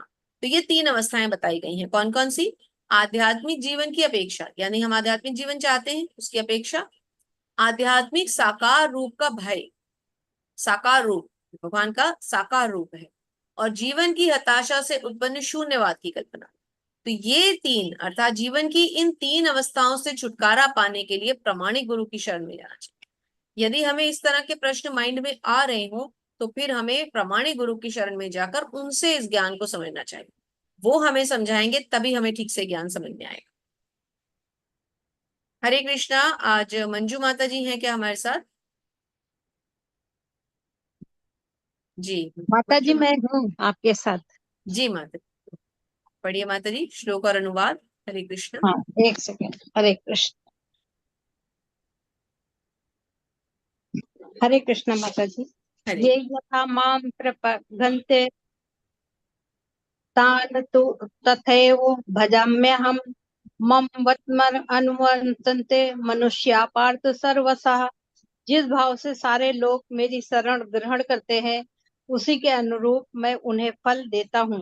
हे पार्थ, प्रत्येक व्यक्ति सभी प्रकार से मेरे पथ का अनुगमन करते हैं। हरे कृष्ण माता जी। हरे कृष्ण माता जी। तो भगवान क्या कह रहे हैं कि जिस भाव से लोग मेरी शरण ग्रहण करते हैं मैं उसी रूप में उनको फल देता हूँ। कहने का मतलब, यदि अब इसको हम सिंपल शब्दों में कैसे समझे, जैसे कोई भगवान को माता पिता के रूप में प्यार करता है, जैसे होते हैं आजकल हम लोग लड्डू गोपाल जी रखते हैं घर में, है ना, तो भगवान हमें उसी रूप में अपना प्रेम आदान प्रदान करेंगे। कोई ऐसे भी लोग होते हैं जो भगवान की शांत रूप में सेवा करना चाहते हैं, उनकी लकुटी बन के, उनकी वंशी बन के, तो भगवान उसी रूप में उनको फल देते हैं। कोई ऐसे भी होंगे जो भगवान से वात्सल्य शांत के अलावा दास रूप में प्रेम करना पसंद करेंगे, या फिर माधुर्य रस में भी कई लोग प्रेम करते हैं भगवान से। तो जिस भाव में भगवान कहते हैं मुझसे तुम प्रेम करोगे उसी भाव में मैं तुम्हें फल भी दूंगा। अब यहाँ पे हम थोड़ा सा प्रभुपाद के तात्पर्य से समझते हैं। हाँ माता जी, यहाँ जहाँ मार्क किया है आपको दिख रहा होगा, थोड़ा यहाँ से पढ़िएगा। शुद्ध भक्त। बात की जय। देखिए आपको स्क्रीन पे एक मार्किंग हाँ, नजर आ रही है ना? दिख रहा है माता जी। हाँ। हरे कृष्णा। शुद्ध भक्त यहाँ पर दिव्य धाम में भी कृष्ण का सानिध्य प्राप्त करते हैं और भगवान की साकार सेवा कर सकते हैं। इस तरह वे उनकी प्रेमा भक्ति का दिव्य आनंद प्राप्त कर सकते हैं। किंतु जो निर्विशेषवादी है और जो जीव आत्मा के अस्तित्व को मिटाकर आध्यात्मिक आत्मघात करना चाहते हैं, कृष्ण उनको अपने तेज में लीन करके उनकी सहायता करते हैं। ऐसे निर्विशेषवादी सच्चिदानंद भगवान को स्वीकार नहीं करते। फलता हुए अपने व्यक्तित्व को मिटाकर भगवान की दिव्य सगुण भक्ति के आनंद को प्राप्त नहीं कर सकते। उनमें से कुछ जो निर्विशेष सत्ता में दृढ़ता पूर्वक स्थित नहीं हो पाते, वे अपनी कार्य करने की सुप्त इच्छाओं को प्रदर्शित करने के लिए इस भौतिक क्षेत्र में वापस आते हैं। उन्हें वैकुंठ लोक में प्रवेश करने नहीं दिया जाता है, किंतु उन्हें भौतिक लोक के कार्य करने का अवसर प्रदान किया जाता है। जो सकाम कर्मी है, भगवान उन्हें यज्ञेश्वर के रूप में उनके कर्मों का वांछित फल देते हैं। जो योगी हैं और योग शक्ति की खोज में रहते हैं, उन्हें योग शक्ति प्रदान करते हैं। दूसरे शब्दों में प्रत्येक व्यक्ति की सफलता भगवान की कृपा पर आश्रित रहती है और समस्त प्रकार के आध्यात्मिक विधियां एक ही पथ में सफलता की विभिन्न कोटियां हैं। अतः जब तक कोई कृष्ण भावना अमृत की सर्वोच्च सिद्धि तक नहीं पहुंच जाता, तब तक सारे प्रयास अपूर्ण रहते हैं। जैसा कि श्रीमद् भगवान गीता में 2.10 कहा गया है। जी माता जी, रुकते हैं यहाँ पर। आकामः सर्व, रुक जाओ माता जी। जी माता, ठीक है, हरे कृष्ण। तो क्या बताया गया है, प्रभुपाद समझा रहे हैं कि भगवान से जिस भी रूप में मनुष्य प्रेम करता है, उसी रूप में वो भगवान उसको फल देते हैं। यदि कोई साकार रूप की पूजा करेगा तो भगवान उस रूप में फल देंगे। निर्विशेषवादी जो भगवान के ब्रह्म में लीन होना चाहते हैं, उनके शरीर की कांति में, उनके तेज में लीन होना चाहते हैं, भगवान को वो भी देते हैं। योगी को योगियों की तरह सिद्धियां देते हैं, ज्ञानी को ज्ञानियों की तरह ब्रह्म देते हैं, और भक्तों को भक्तों की तरह प्रेम देते हैं। तो भागवतम का ये श्लोक माता जी के साथ समझे सुनेंगे। जी माता जी। हरे कृष्ण माता जी। हरे कृष्ण। कांक्षतः कर्मणं नहीं माता सिद्धिम। जी, आप भागवतम का श्लोक पढ़ रहे थे ना, अकामः अच्छा, सर्वकाम। Okay okay. अकामा सर्व कामो व मोक्ष काम उदारथि त्रिवेण भक्ति योगेन यद्यत् पुरुषं परम। मनुष्य चाहे निष्काम हो या फल का इच्छुक हो या मुक्ति का इच्छुक ही क्यों ना हो, उसे पूरे सामर्थ्य से भगवान की सेवा करनी चाहिए, जिससे उसे पूर्ण सिद्धि प्राप्त हो सके, जिसका पारवासन कृष्ण भावना अमृत में होता है। हरे कृष्ण माता जी। हरे कृष्ण। जी माता जी, अब आगे पढ़ते हैं। हरे कृष्ण। कांक्षतः कर्मणं सिद्धिम यजन्ति देवतः क्षिप्रम ही मनुष्य लोके सिद्धिर्भवति कर्मजा। इस संसार में मनुष्य सकाम कर्मों में सिद्धि चाहते हैं, फल स्वरूप वे देवताओं की पूजा करते हैं। निसंदेह इस संसार में मनुष्यों को सकाम कर्म का फल शीघ्र प्राप्त होता है। हरे कृष्ण माता। हरे कृष्ण। तो सकाम कर्मों का फल शीघ्र प्राप्त होता है, क्यों? क्योंकि हम अपनी छोटी छोटी भौतिक इच्छाएं देवताओं के सामने रखते हैं। देवता हमें क्षणिक इच्छाएं पूरी करने का जल्दी से आशीर्वाद भी देते हैं, और हमारी जल्दी से मुराद पूरी हो जाती है और हम बहुत खुश हो जाते हैं। फिर हम कहीं पेड़ों पे जाके धागे बांधते हैं, मन्नत मांग के आते हैं, बड़े खुश होकर बताते हैं, अरे मैंने ये मांगा, मुझे मिल गया। हम ये नहीं समझते कि ये आशीर्वाद हमें कौन दे रहा है। ये देवी देवताओं के पास अपना देने के लिए कुछ नहीं है, वो भगवान से ही सैंक्शन लेके आते हैं, उन्हीं से अप्रूवल लेके आते हैं हमें देने के लिए। तो हम सकाम कर्मी जो होते हैं, वो भौतिक इच्छाओं की पूर्ति पे बहुत खुश हो जाते हैं। हम ये भूल जाते हैं कि देवी देवताओं के पास अपना तो कुछ देने के लिए है ही नहीं, है ना। तो इसको पढ़ते हैं थोड़ा सा, तभी समझ में आएगा। जी माता जी, हरे कृष्ण। जी माता जी, कहाँ से पढ़ना है? स्टार्टिंग से? जी माता जी। हरे कृष्ण। शील प्रभुपाद की जय। इस जगत के देवताओं के विषय में भ्रांति धारणा है और विद्वता का दंभ करने वाले अल्पज्ञ मनुष्य इन देवताओं को परमेश्वर के विभिन्न रूप मान बैठते हैं। वस्तुतः ये देवता ईश्वर के विभिन्न रूप नहीं होते, किंतु वे ईश्वर के विभिन्न अंश होते हैं। ईश्वर तो एक है, किंतु अंश अनेक हैं। वेदों का कथन है, नित्यो नित्यानाम, ईश्वर एक है। ईश्वर परमः कृष्ण, कृष्ण ही एकमात्र परमेश्वर है। और सभी देवताओं को इस भौतिक जगत का प्रबंध करने के लिए शक्तियां प्राप्त हैं। ये देवता जीव आत्माएं नित्य नाम, जिन्हें विभिन्न मात्रा में भौतिक शक्ति प्राप्त है, वे कभी परमेश्वर, नारायण, विष्णु या कृष्ण के तुल्य नहीं हो सकते। जो व्यक्ति ईश्वर तथा देवताओं को एक स्तर पर सोचता है, वो नास्तिक या पाषंडी कहलाता है। यहाँ तक कि ब्रह्मा तथा शिव जी, बड़े बड़े देवता, परमेश्वर की समता नहीं कर सकते। वास्तव में ब्रह्मा तथा शिव जैसे देवताओं द्वारा भगवान की पूजा की जाती है। शिववरिंचनुतम। तो भी आश्चर्य की बात यह है कि अनेक मूर्ख लोग मनुष्यों के नेताओं की पूजा उन्हें अवतार मानकर करते हैं। यह देवता पद इस संसार के शक्तिशाली मनुष्य या देवता के लिए आया है। जी धन्यवाद माता जी। हरे कृष्ण। क्या बताया गया है हमें कि देवी देवताओं की पूजा करने वाले या उनको सबसे ऊपर सर्वोच्च मानने वाले मूर्ख हैं। सर्वोच्च स्थान केवल श्री भगवान का है, क्योंकि जो देवी देवता हैं जैसे ब्रह्मा जी, शिव जी, जिन्हें हम सबसे ऊपर मानते हैं, वो भी भगवान की पूजा करते हैं। आगे देखिए प्रभुपाद समझा रहे हैं कि निर्विशेषवादियों के अग्रणी श्रीपाद शंकराचार्य तक मानते हैं कि नारायण या कृष्ण इस भौतिक सृष्टि से परे हैं। फिर भी मूर्ख लोग देवताओं की पूजा करते हैं क्योंकि वो तत्काल फल चाहते हैं। तो फल की इच्छा में मनुष्य जो है वो भगवान को एक साइड कर देते हैं और देवी देवताओं के पास इच्छाएं लेके पहुंच जाते हैं। वो ये नहीं समझते कि ये देवी देवता नहीं, भगवान ही है जो उनकी इच्छा पूरी कर रहे हैं। देवी देवताओं के पास इतनी सक्षमता नहीं है, वो तो केवल टेम्परेरी फल दे सकते हैं। भगवान ही है जो एक परमानेंट स्थायी फल देंगे। हरे कृष्ण। हरे कृष्ण माता जी। चातुर्वर्ण्यम मया सृष्टम गुण कर्म विभागसः तस्य कर्तारम् अपि माम विद्धि या कर्तारम् अव्ययम्। प्रकृति के तीनों गुणों और उनसे संबंध कर्म के अनुसार मेरे द्वारा मानव समाज के 4 विभाग रचे गए हैं। यद्यपि मैं इस व्यवस्था का सृष्टा हूँ, किंतु तुम ये जान लो कि मैं इतने पर अव्यय अकर्ता हूँ। हरे कृष्ण माता जी। हरे कृष्ण।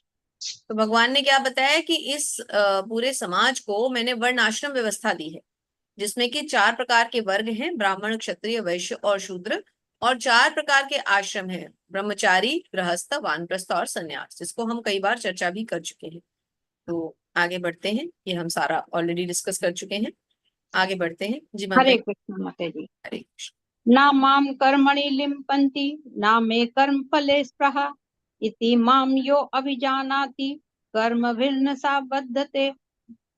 मुझ पर किसी कर्म का प्रभाव नहीं पड़ता है, ना ही मैं कर्म फल की कामना करता हूँ। जो मेरे संबंध में इस सत्य को जानता है, वो भी कर्मों के फल के पास में नहीं बंधता। हरे कृष्ण माता जी। हरे कृष्ण। भगवान कह रहे हैं मुझ पे किसी कर्म का प्रभाव नहीं पड़ता, ना ही मुझे कोई कर्म का फल चाहिए। जो सभी कर्मों के, सभी गुणों के उद्भूत हैं, उनको कौन कर्मों में बांध सकता है? कर्म तो उन्हीं से उत्पन्न हो रहे हैं, सारे गुण तो उनसे उत्पन्न हो रहे हैं, माया देवी भी उनके ही अंडर है। तो फिर जब सब कुछ उनके अधीन है, तो उन्हें कौन बांधने वाला आ गया? तो प्रकृति का कोई भी नियम, प्रकृति का कोई भी गुण, प्रकृति का कोई भी कर्म भगवान को नहीं बांध सकता। तो श्री प्रभुपाद समझा रहे हैं, श्री प्रभुपाद की जय, कि जीवात्माएं अपने अपने इंद्रिय तृप्ति कार्यों में लगी रहती है, किंतु ये कार्य भगवान द्वारा निर्दिष्ट नहीं होते।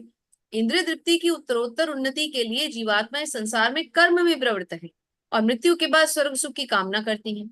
स्वयं में पूर्ण होने के कारण भगवान को तथाकथित स्वर्ग सुख का कोई आकर्षण नहीं। भगवान को क्या करना है? स्वर्ग का सुख।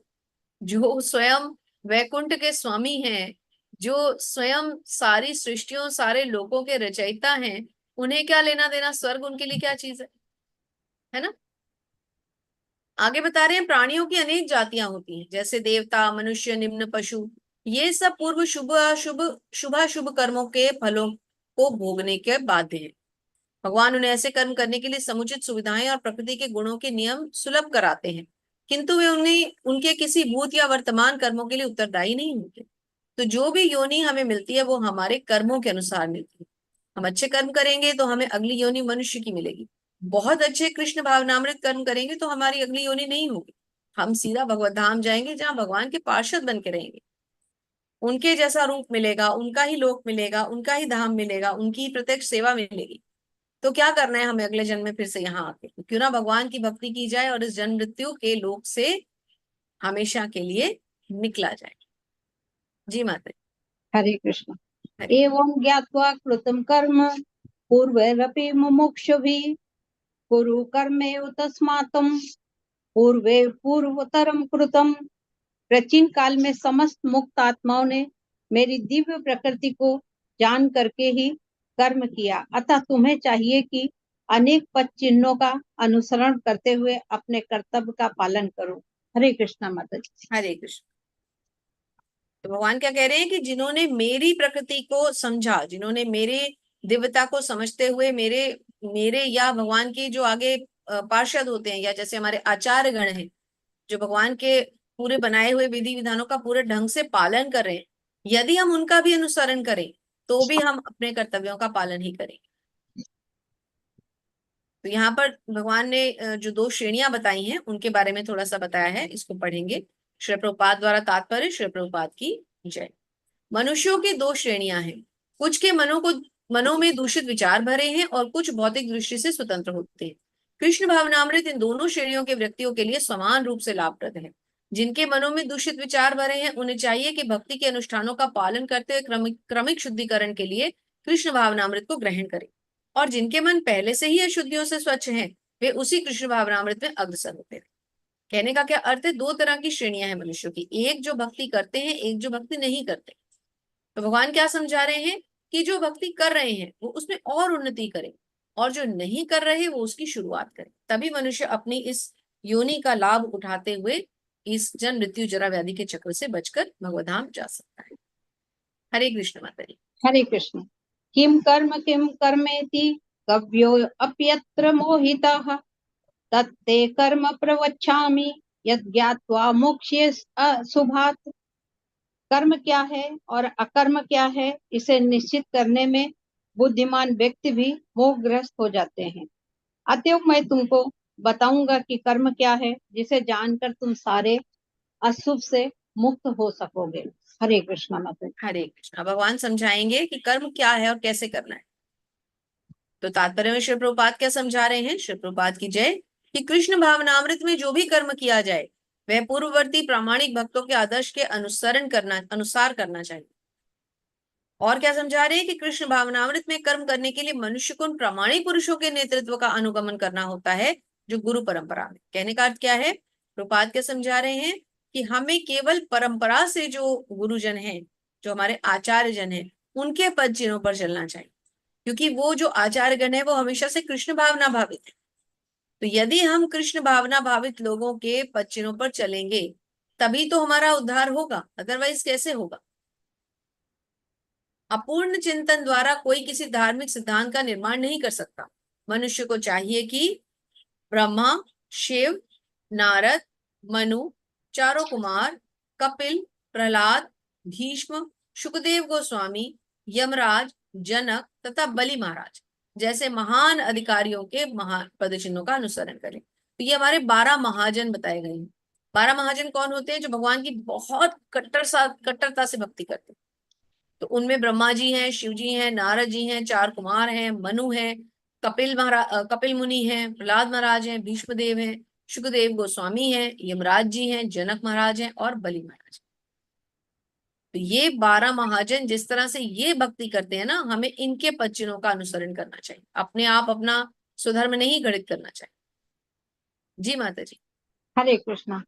कर्मणो हि अपि बोद्धव्यम या च विकर्मणः आकर्मणश्च बोद्धव्यम गहना कर्मणो गतिः। कर्म की बारीकियों को समझना अत्यंत कठिन है, अतः मनुष्य को चाहिए कि वो ये ठीक से जाने कि कर्म क्या है, विकर्म क्या है और अकर्म क्या है। हरे कृष्णा माता जी। हरे कृष्ण। तो भगवान कहते हैं कर्म अकर्म और विकर्मों को ठीक से समझो। तो कल हमने समझा था इसको। तो कर्म क्या है, जो सकाम कर जिसके पीछे कोई सकाम लक्ष्य होता है, कोई भौतिक लक्ष्य होता है, वो है कर्म यानी सकाम कर्म। अकर्म क्या है, ऐसे कर्म जो हमें भगवान से जोड़े, कृष्ण भावनामृत कर, जो हम भगवान की प्रसन्नता के लिए करें, जैसे अर्जुन ने किया, भगवान की प्रसन्नता के लिए इतना बड़ा युद्ध किया। और विकर्म क्या है, विकर्म वो कर्म होते हैं जो शास्त्रों के अनुसार नहीं होते। जिन्हें हम शास्त्रों की आज्ञा का उल्लंघन करके करते हैं। ऐसे कर्म हमें जन्म मृत्यु के चक्र से कभी छूटने नहीं देंगे, उल्टा हमें निम्न योनियों तक भी पहुंचा सकते हैं। ये 3 प्रकार के कर्म हैं, कर्म, अकर्म और विकर्म। जी माता। हरे कृष्ण। हरे। कर्मण्य कर्म या पश्येत कर्मणि च कर्म यः सा बुद्धिमान मनुष्येषु सा युक्ता कृष्ण कर्म कृत। जो मनुष्य कर्म में अकर्म और अकर्म में कर्म देखता है वो सभी मनुष्यों में बुद्धिमान है और सब प्रकार के कर्मों में प्रवृत्त रहकर भी दिव्य स्थिति में रहता है। हरे कृष्णा माता जी। हरे कृष्ण। कर्म में अकर्म और अकर्म में कर्म। कर्म में अकर्म कैसे देखेगा और अकर्म में कर्म कैसे देखेगा? अर्थात जो भी कर्म हम कर रहे हैं उनको हम कृष्ण भावना भावित कर्म करते हुए करें। हर कर्म के पीछे इच्छा क्या होनी चाहिए कि मैं भगवान को प्रसन्न करूं। और कर्म, अकर्म में कर्म अर्थात जो भी मैं कर रहा हूं भगवान की प्रसन्नता के लिए, वही मेरा कर्म है। इसी से ये वाक्य समझ में आता है। और वह मनुष्य सभी मनुष्यों में बुद्धिमान है और सब प्रकार के कर्मों में प्रवृत्त रहकर भी दिव्य स्थिति में रहता है, क्योंकि वो अपने हर कर्म में कृष्ण को देखता है। हर कर्म में वो सोचता है कि मैं भगवान की तुष्टि के लिए कर्म कर रहा हूँ, अपनी इंद्रियों को तुष्ट नहीं करना मुझे। हरे कृष्ण माता। हरे कृष्ण। यस् सर्वे समारंभा यस् सर्वे समारंभा काम संकल्प वर्जितः ज्ञानाग्निउदक कर्मणम तम आहु पंडितम बुधा। जिस व्यक्ति का प्रत्येक प्रयास उद्यम इंद्र तृप्ति की कामना से रहित होता है उसे पूर्ण ज्ञानी समझा जाता है। उसे ही साधु पुरुष ऐसा कर्ता कहते हैं जिसने पूर्ण ज्ञान की अग्नि से कर्म फलों को भस्मासात कर दिया है। हरे कृष्ण माता जी। हरे कृष्ण। पूर्ण ज्ञान की अग्नि से कर्म फलों को भस्मात कर दिया है, भस्मसात कर दिया है। जो मनुष्य अपने ज्ञान की अग्नि से अपने कर्म फलों की इच्छाओं को त्याग दे, उसको इतना ज्ञान हो जाए कि उसको भौतिक इच्छाओं की कोई इच्छा ही न रह जाए, कोई कामना ही न रह जाए, उसकी कोई भौतिक इच्छा ही न रह जाए।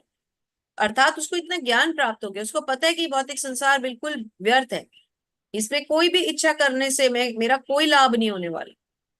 तो जब वो ऐसी स्थिति में आ जाता है तो उसे साधु पुरुष कहा जाता है। तो इसके तात्पर्य को पढ़ते हैं। तात्पर्य हाँ में जी श्री प्रभुपाद लिखते हैं, श्री प्रभुपाद की जय। केवल पूर्ण ज्ञानी ही कृष्ण भावना भावित व्यक्ति के कार्यकलापों को समझ सकता है। ऐसे व्यक्ति में इंद्र तृप्ति की प्रवृत्ति का अभाव रहता है। इससे यह समझा जाता है कि भगवान के नित्य दास के रूप में उसने अपने स्वाभाविक रूप का पुनर्ज्ञान, जिसके द्वारा उसने अपने कर्म फलों को भस्म कर दिया है। जिसने ऐसा पूर्ण ज्ञान प्राप्त कर लिया है वह सचमुच विद्वान है। भगवान की नित्य दासता के इस ज्ञान के विकास की तुलना अग्नि से की गई है। ऐसी अग्नि एक बार प्रज्वलित हो जाने पर कर्म के सारे फलों को भस्म कर सकती है। कहने का तात्पर्य क्या है? जब मनुष्य को ये समझ में आता है कि मैं कृष्ण का दास हूँ, इसके अलावा और मेरी कोई पहचान नहीं है, तभी वो मुक्त हो सकता है, अन्यथा कभी नहीं। जी माता जी, एक और श्लोक हरे लीजिए। कृष्ण माता जी। त्याक्त्वा कर्म फलं संगम नित्यं तृप्तो निराश्रयः कर्म कर्म कर्मण्य भी प्रियतो अपि ना एव किंचित करोति सः। अपने कर्म फलों की सारी आसक्ति को त्याग कर सदैव संतुष्ट तथा स्वतंत्र रहकर वो सभी प्रकार के कार्यों में व्यस्त रहकर भी कोई सकाम कर्म नहीं करता है। हरे कृष्णा माता जी। हरे कृष्ण। तो ऐसा व्यक्ति क्या करता है? जब उसको अपने कर्म फलों से कोई आसक्ति नहीं रहती, उसको कोई इच्छा नहीं है अंदर से कि उसकी कोई भौतिक आसक्ति नहीं है, तो वो क्या है, फिर वो पूरी तरह से स्वतंत्र हो जाता है। फिर उसको कोई सकाम कर्म ना करने पड़ते हैं, ना उसको किसी सकाम कर्म की इच्छा ही रह जाती है। तो प्रभुपाद समझाते हैं, श्री प्रभुपाद की जय, कि कर्मों के बंधन से इस प्रकार की मुक्ति तभी संभव है जब मनुष्य कृष्ण भावना भावित होकर कार्य कृष्ण के लिए करे। जब मनुष्य हर कार्य कृष्ण के लिए करता है तब वो ऐसी आसक्तियों से मुक्त होता है। कृष्ण भावना भावित व्यक्ति भगवान के शुद्ध प्रेमवश ही कर्म करता है। फलस्वरूप उसे कर्म फलों के प्रति कोई आकर्षण नहीं रहता, क्योंकि वो तो सारे काम कृष्ण के लिए कर रहा है। अब भगवान कृष्ण को तो कोई इच्छा है नहीं, तो फिर उनके लिए जो कर्म करेगा उसे कैसे इच्छा होगी? तो उसकी सारी इच्छाएं समाप्त हो जाती हैं। आप में से कोई और रीड करना चाहते हैं क्या? अगर यदि हाँ तो हैंड रेज करें, नहीं तो फिर शकुंतला माता जी और मंजू माता जी मिलके आगे बढ़ाएंगे कार्यक्रम को। कोई पढ़ना चाहते हैं तो करने के लिए हैंड रेज कर सकते हैं। श्लोक या तात्पर्य या अनुवाद वगैरह कुछ पढ़ना चाहते हैं? ठीक है, तो शकुंतला माता जी अब जी नेक्स्ट 10 माता आप ले लीजिए, फिर नेक्स्ट 10 फिर से मंजू माता जी ले लेंगे। निराशीर्यति चित्तात्मा त्यक्त सर्व परिग्रह शारीरम केवलम कर्म कुर्वन्नाप्नोति किल्बिषम्। ऐसा ज्ञानी पुरुष पूर्ण रूप से संयमित मन तथा बुद्धि से कार्य करता है, अपनी संपत्ति के सारे स्वामित्व को त्याग देता है और केवल शरीर निर्वाह के लिए कर्म करता है। इस तरह कार्य करता हुआ वह पाप रूपी फलों से प्रभावित नहीं होता। हरे कृष्ण माता जी। हरे कृष्ण माता जी। अब ज्ञानी पुरुष का क्या हिसाब रहता है कि ज्ञानी पुरुष पूर्ण रूप से संयमित मन और बुद्धि से कार्य करता है। ज्ञानी पुरुष क्या करता है, वो सबसे पहले अपने मन और बुद्धि को कंट्रोल करता है। जब उसका मन और बुद्धि उसके कंट्रोल में आ जाते हैं तो फिर वो केवल अपने शरीर निर्वाह के लिए कार्य करता है, इंद्रिय तृप्ति छोड़ देता है। इंद्रिय तृप्ति हम कब करते हैं, जब हमारे मन और बुद्धि हमारे वश में नहीं होते, हमारी इंद्रिया हमारे कंट्रोल में नहीं होती, तब तक हम इंद्रिय तृप्ति करते हैं। और जब हम इन दोनों चीजों को कंट्रोल में कर लेते हैं, मन को, इंद्रियों को और बुद्धि को, तो फिर हम कोई अपनी इंद्रियों की तुष्टि के लिए कभी कोई काम नहीं करते, हमेशा भगवान की इंद्रियों के लिए काम करते हैं। तो तात्पर्य में श्री प्रभुपाद क्या समझा रहे हैं, श्री प्रभुपाद की जय। कृष्ण भावना भावित व्यक्ति कर्म करते समय कभी भी शुभ या अशुभ फल की इच्छा नहीं रखता। उसके मन और बुद्धि पूर्णतया वश में होते हैं। वह जानता है कि परमेश्वर का भिन्न अंश है और अंश रूप, अतः अंश रूप में उसके द्वारा संपन्न कोई भी कर्म उसका ना होकर उसके माध्यम से परमेश्वर द्वारा संपन्न। तो जो कृष्ण भावना भावित व्यक्ति होता है उसको ये मालूम होता है कि अगर मैं कोई कर्म कर भी रहा हूं तो वो कर्म भी मेरे भगवान ही संपन्न कर रहे हैं, मैं कुछ नहीं कर रहा, मेरी कोई औकात नहीं है कि मैं कुछ करूं। इसीलिए वो कभी विचलित नहीं होता। जी माता जी। यद्रक्षालाभ संतुष्टो द्वन्द्वातीतो विमत्सरः समसिद्धावसिद्धौ च कृत्वापि न निबध्यते। अर्थात जो स्वतः होने वाले लाभ से संतुष्ट रहता है, जो द्वंद्व से मुक्त है और ईर्ष्या नहीं रहता है, वह कर्म करता हुआ भी कभी बंधता नहीं। हरे कृष्ण माता। हरे कृष्ण। जो क्या बता रहे हैं, स्वतः होने वाले लाभ से संतुष्ट रहता है, जो द्वंद्व से मुक्त है, मतलब जिसके मन में किसी के लिए कोई द्वंद्व नहीं है, कोई लड़ाई झगड़े की फीलिंग नहीं है, कोई द्वेष भावना नहीं है, और जो सफलता और असफलता दोनों में स्थिर रहता है। उसको कोई घबराहट नहीं होती कि अरे ये अच्छा हो गया, ये बुरा हो गया, मैंने ऐसा करा तो अच्छा था, मैं वैसा कर देता तो और अच्छा हो जाता। उसको इन चीजों से कोई सरोकार नहीं होता। वह कर्म करता हुआ भी कभी नहीं बदलता। तो प्रभुपाद समझा रहे हैं, श्री प्रभुपाद की जय, कि कृष्ण भावना भावित व्यक्ति अपने शरीर निर्वाह के लिए कभी अधिक प्रयास नहीं करता। वह अपने आप होने वाले लाभों से संतुष्ट रहता है। वह न तो मांगता है न उधार लेता है, किंतु यथा सामर्थ्य वह सच्चाई से कर्म करता है और अपने श्रम से जो प्राप्त होता है उसी में संतुष्ट रहता है। तो कृष्ण भावना भावित व्यक्ति को कोई ज्यादा इच्छाएं नहीं सताती, क्योंकि वो तो सब कुछ केवल भगवान के लिए कर रहा होता है। हरे कृष्ण माता। हरे कृष्ण। गत संगस्य मुक्तस्य ज्ञानावस्थितचेतसः य आचरतः कर्म समग्रं प्रविलीयते। अर्थात जो पुरुष प्रकृति के गुणों के प्रति अनासक्त है और जो दिव्य ज्ञान में पूर्णतया स्थित है, उसके सारे कर्म ब्रह्म में लीन हो जाते हैं। हरे कृष्णा माता जी। हरे कृष्ण माता जी। तो जो प्रकृति के गुणों के प्रति अनासक्त है, मतलब जो गुणों के प्रति आसक्त नहीं है, उसको कोई सतोगुण रजोगुण से कोई लाभ कोई हानि की कोई अपेक्षा नहीं है, और वो दिव्य ज्ञान में स्थित है, उसके सारे कर्म कर्म ब्रह्म में लीन हो जाते हैं। अर्थात ऐसा व्यक्ति ब्रह्म को प्राप्त होता है। पूर्ण रूपेण कृष्ण भावनामृत होने पर मनुष्य समस्त द्वंद्वों से मुक्त हो जाता है और इस तरह भौतिक गुणों के कल्मश से भी मुक्त हो जाता है। तो क्योंकि उसके अंदर से ये सारे कर्म करने की इच्छाएं, कर्म फलों के प्राप्त करने की इच्छाएं और बहुत अन्य इच्छाएं जो भौतिक हैं, वो सब खत्म हो जाती हैं, तो वो धीरे धीरे ब्रह्म के पद को प्राप्त हो जाता है। हरे कृष्ण मंत्र। हरे कृष्णा माता जी। ब्रह्मार्पणं ब्रह्म हवि ब्रह्माग्नौ ब्रह्मणाहुतं ब्रह्मैव तेन गंतव्यम ब्रह्म कर्म समाधिना। अर्थात जो व्यक्ति कृष्ण भावनामृत में पूर्णतया लीन रहता है, उसे अपने आध्यात्मिक कर्मों के योगदान के कारण अवश्य भगवत धाम की प्राप्ति होती है, क्योंकि उसमें हवन आध्यात्मिक होता है और हवि भी आध्यात्मिक होती है। हरे कृष्णा माता जी। हरे कृष्ण माता। तो कृष्ण भावनामृत में रहने वाला व्यक्ति आध्यात्मिक कर्मों के योगदान के कारण अवश्य ही भगवत धाम को प्राप्त करता है, क्योंकि जो कृष्ण भावना भावित रहेगा उसके सारे कर्म किसके लिए होंगे? कृष्ण के लिए। क्योंकि कर्म कृष्ण के लिए होंगे तो कर्म फल भी वो कृष्ण को ही अर्पित कर देगा, तो उसका कोई भौतिक लक्ष्य या भौतिक इच्छा नहीं होती, वो तो सब कुछ श्री कृष्ण के लिए करता है। इसलिए वो सदा ब्रह्म में लीन रहता है, सदा आध्यात्मिक पद पर बना रहता है। अब इसमें थोड़ा सा ये हवि और हवन जो है, ये अगर नहीं समझ में आ रहा तो इसको हम यज्ञ से समझते हैं। सबसे बड़ा यज्ञ क्या है? भगवान विष्णु को प्रसन्न करना।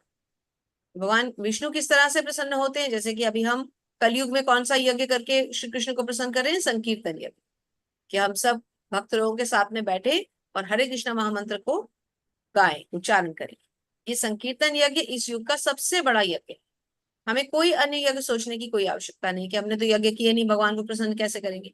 यदि हम संकीर्तन यज्ञ कर लें तो हम भगवान को पक्की बात है कि प्रसन्न कर सकते। भगवान बहुत प्रसन्न होते हैं अपने नामों के पास। हरे कृष्ण। हरे कृष्णा माता। देवमेव परे यज्ञं योगिनः पर्युपासते, ब्रह्माज्ञावपरे यज्ञं यज्ञेनैवोपजुह्वति। अर्थात कुछ योगी विभिन्न प्रकार के यज्ञों द्वारा देवताओं की भलीभांति पूजा करते हैं और कुछ परब्रह्म रूपी अग्नि में आहुति डालते हैं। हरे कृष्णा माता जी। हरे कृष्ण माता। कुछ योगी विभिन्न प्रकार के यज्ञों द्वारा देवताओं की पूजा करते हैं और कुछ परम ब्रह्म रूपी अग्नि में आहुति डालते हैं। तो परम ब्रह्म रूपी अग्नि में आहुति कौन डालेगा? जो भगवान के परम सत्य को समझ चुका है कि भगवान ही परम ब्रह्म है। तो प्रभुपाद क्या समझाते हैं? श्री प्रभुपाद की जय। कि जैसा कि पहले कहा जा चुका है, जो व्यक्ति कृष्ण भावना भावित होकर अपना कर्म करने में लीन रहता है वह पूर्ण योगी। किंतु ऐसे भी मनुष्य हैं जो देवताओं की पूजा करने के लिए यज्ञ करते हैं। इस तरह यज्ञ की अनेक कोटियां। यहाँ पर यज्ञ की कोटियों को समझाया गया है। भगवान विष्णु को प्रसन्न करना और विष्णु को भी यज्ञ कहते हैं। अब इसको थोड़ा ध्यान से समझेंगे। देखिए, यज्ञ की कोटियां बताई गई हैं, द्रव्य यज्ञ, ज्ञान यज्ञ आदि प्रमुख 2 कोटियां बताई गई हैं। विभिन्न प्रकार के यज्ञों को 2 श्रेणियों में रखा जा सकता है।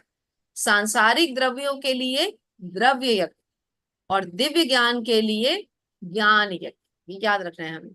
जब सांसारिक कोई हमें सांसारिक इच्छा पूर्ति करनी है या किसी देवी देवता का हमें आवाहन करना है, अनुष्ठान करना चाहते हैं, तो वो क्या हुआ? वो हुआ द्रव्य यज्ञ, है ना, क्योंकि सांसारिक द्रव्यों के लिए कर रहे हैं। लेकिन जब हम ज्ञान के लिए यज्ञ करते हैं तो वो हुआ ज्ञान यज्ञ। जो कृष्ण भावना भावित हैं उनकी सारी भौतिक संपदा परमेश्वर को प्रसन्न करने के लिए होती है। तो जो कृष्ण भावनामृत में है वो अपने सारे यज्ञ किसके लिए करता है? केवल और केवल श्री कृष्ण को प्रसन्न करने के लिए। किंतु अर्जुन जैसा कृष्ण भावना भावित व्यक्ति कृष्ण को प्रसन्न करने के लिए सर्वस्व अर्पित कर देता है। इस तरह उसकी सारी भौतिक संपत्ति के साथ साथ आत्मस्वरूप भी कृष्ण के लिए अर्पित हो जाता है। वह परम योगी है और उसका पृथक स्वरूप नष्ट नहीं। अर्जुन जैसा जो भक्त है वो अपना सर्वस्व भगवान को अर्पित कर रहा है। तो हमें अर्जुन का अनुसरण पूरी तरह से करना चाहिए। हरे कृष्ण। हरे कृष्णा माता जी। श्रोत्रादीनि इन्द्रियाण्यन्ये संयमाग्नि जुभाति, शब्दादीनि विषयान्यन्य इंद्रियाग्नि सुजुह्वति। अर्थात इनमें से कुछ विशुद्ध ब्रह्मचारी श्रवणादि क्रियाओं तथा इंद्रियों को मन की नियंत्रण रूपी अग्नि में स्वाहा कर देते हैं, तो दूसरे लोग नियमित गृहस्थ इंद्रियगत विषयों को इंद्रियों की अग्नि में स्वाहा कर देते हैं। हरे कृष्ण माता जी। हरे कृष्ण। कुछ तो इंद्रियों को मन की नियंत्रण रूपी अग्नि में स्वाहा कर देते हैं, मतलब इच्छाओं को ही दमन कर देते हैं, स्वाहा कर देते हैं। लेकिन कुछ इंद्रिय विषयों को इंद्रियों की अग्नि में स्वाहा कर देते हैं। कुछ इंद्रिय विषयों में इतने लिप्त हो जाते हैं कि वे पूरी तरह से उसी लाइन पर चल पड़ते हैं। तो मानव जीवन इसलिए नहीं मिला कि हम इंद्रिय तृप्ति करें। मानव जीवन तो मिला है भगवान की भक्ति करने के लिए और भगवान के धाम जाने के लिए। यहाँ पर श्री प्रभुपाद समझा रहे हैं, श्रवण ज्ञान का मूलाधार है, अतः शुद्ध ब्रह्मचारी सदैव हरेर नाम कीर्तनम अर्थात भगवान के यश के कीर्तन और श्रवण में ही लगा रहता है। वह सांसारिक शब्द ध्वनियों से दूर रहता है और उसकी श्रवण इंद्रिय हरे कृष्ण की आध्यात्मिक ध्वनि को सुनने में ही लगी रहती है। इस प्रकार से गृहस्थ भी, जिन्हें इंद्र प्राप्ति की सीमित छूट है, बड़े ही संयम से इन कार्यों को पूरा कर सकते। तो यदि कोई गृहस्थ भी है तो उसे ये नहीं सोचना चाहिए कि मैं तो गृहस्थी में हूँ, मैं कैसे पूर्ण करूंगा। हरे कृष्ण महामंत्र का जप सब कुछ करवा देता है, भगवान की पूरी पूरी भक्ति देता है हरे कृष्ण महामंत्र का जप। हरे कृष्ण माता। हरे कृष्ण। सर्वाणि इंद्रिय कर्माणि प्राण कर्माणि चापरे आत्म संयम योगाग्नो जुह्वति ज्ञान दीपिते। दूसरे जो मन तथा इंद्रियों को वश में करके आत्म साक्षात्कार करना चाहते हैं, संपूर्ण इंद्रियों तथा प्राणवायु के कार्यों को संयमित मन रूपी अग्नि में आहुति कर देते हैं। हरे कृष्ण माता। हरे, जो मन और इंद्रियों को वश में करके आत्म साक्षात्कार करना चाहते हैं, वो संपूर्ण इंद्रियों और प्राण वायु के कार्यों को संयमित मन रूपी अग्नि में आहुति कर देते हैं। अर्थात वो अपनी सारी इंद्रियों, इंद्रिय विषयों, भौतिक इच्छाओं सबकी आहुति दे देते हैं। उन्हें उसके प्रति कोई सरोकार ही नहीं रहता, कोई लगाव ही नहीं रहता, क्योंकि उनका तो एक ही लक्ष्य है, स्वयं भगवान श्री कृष्ण। उनके अलावा उन्हें कुछ नहीं चाहिए होता। हरे कृष्ण माता।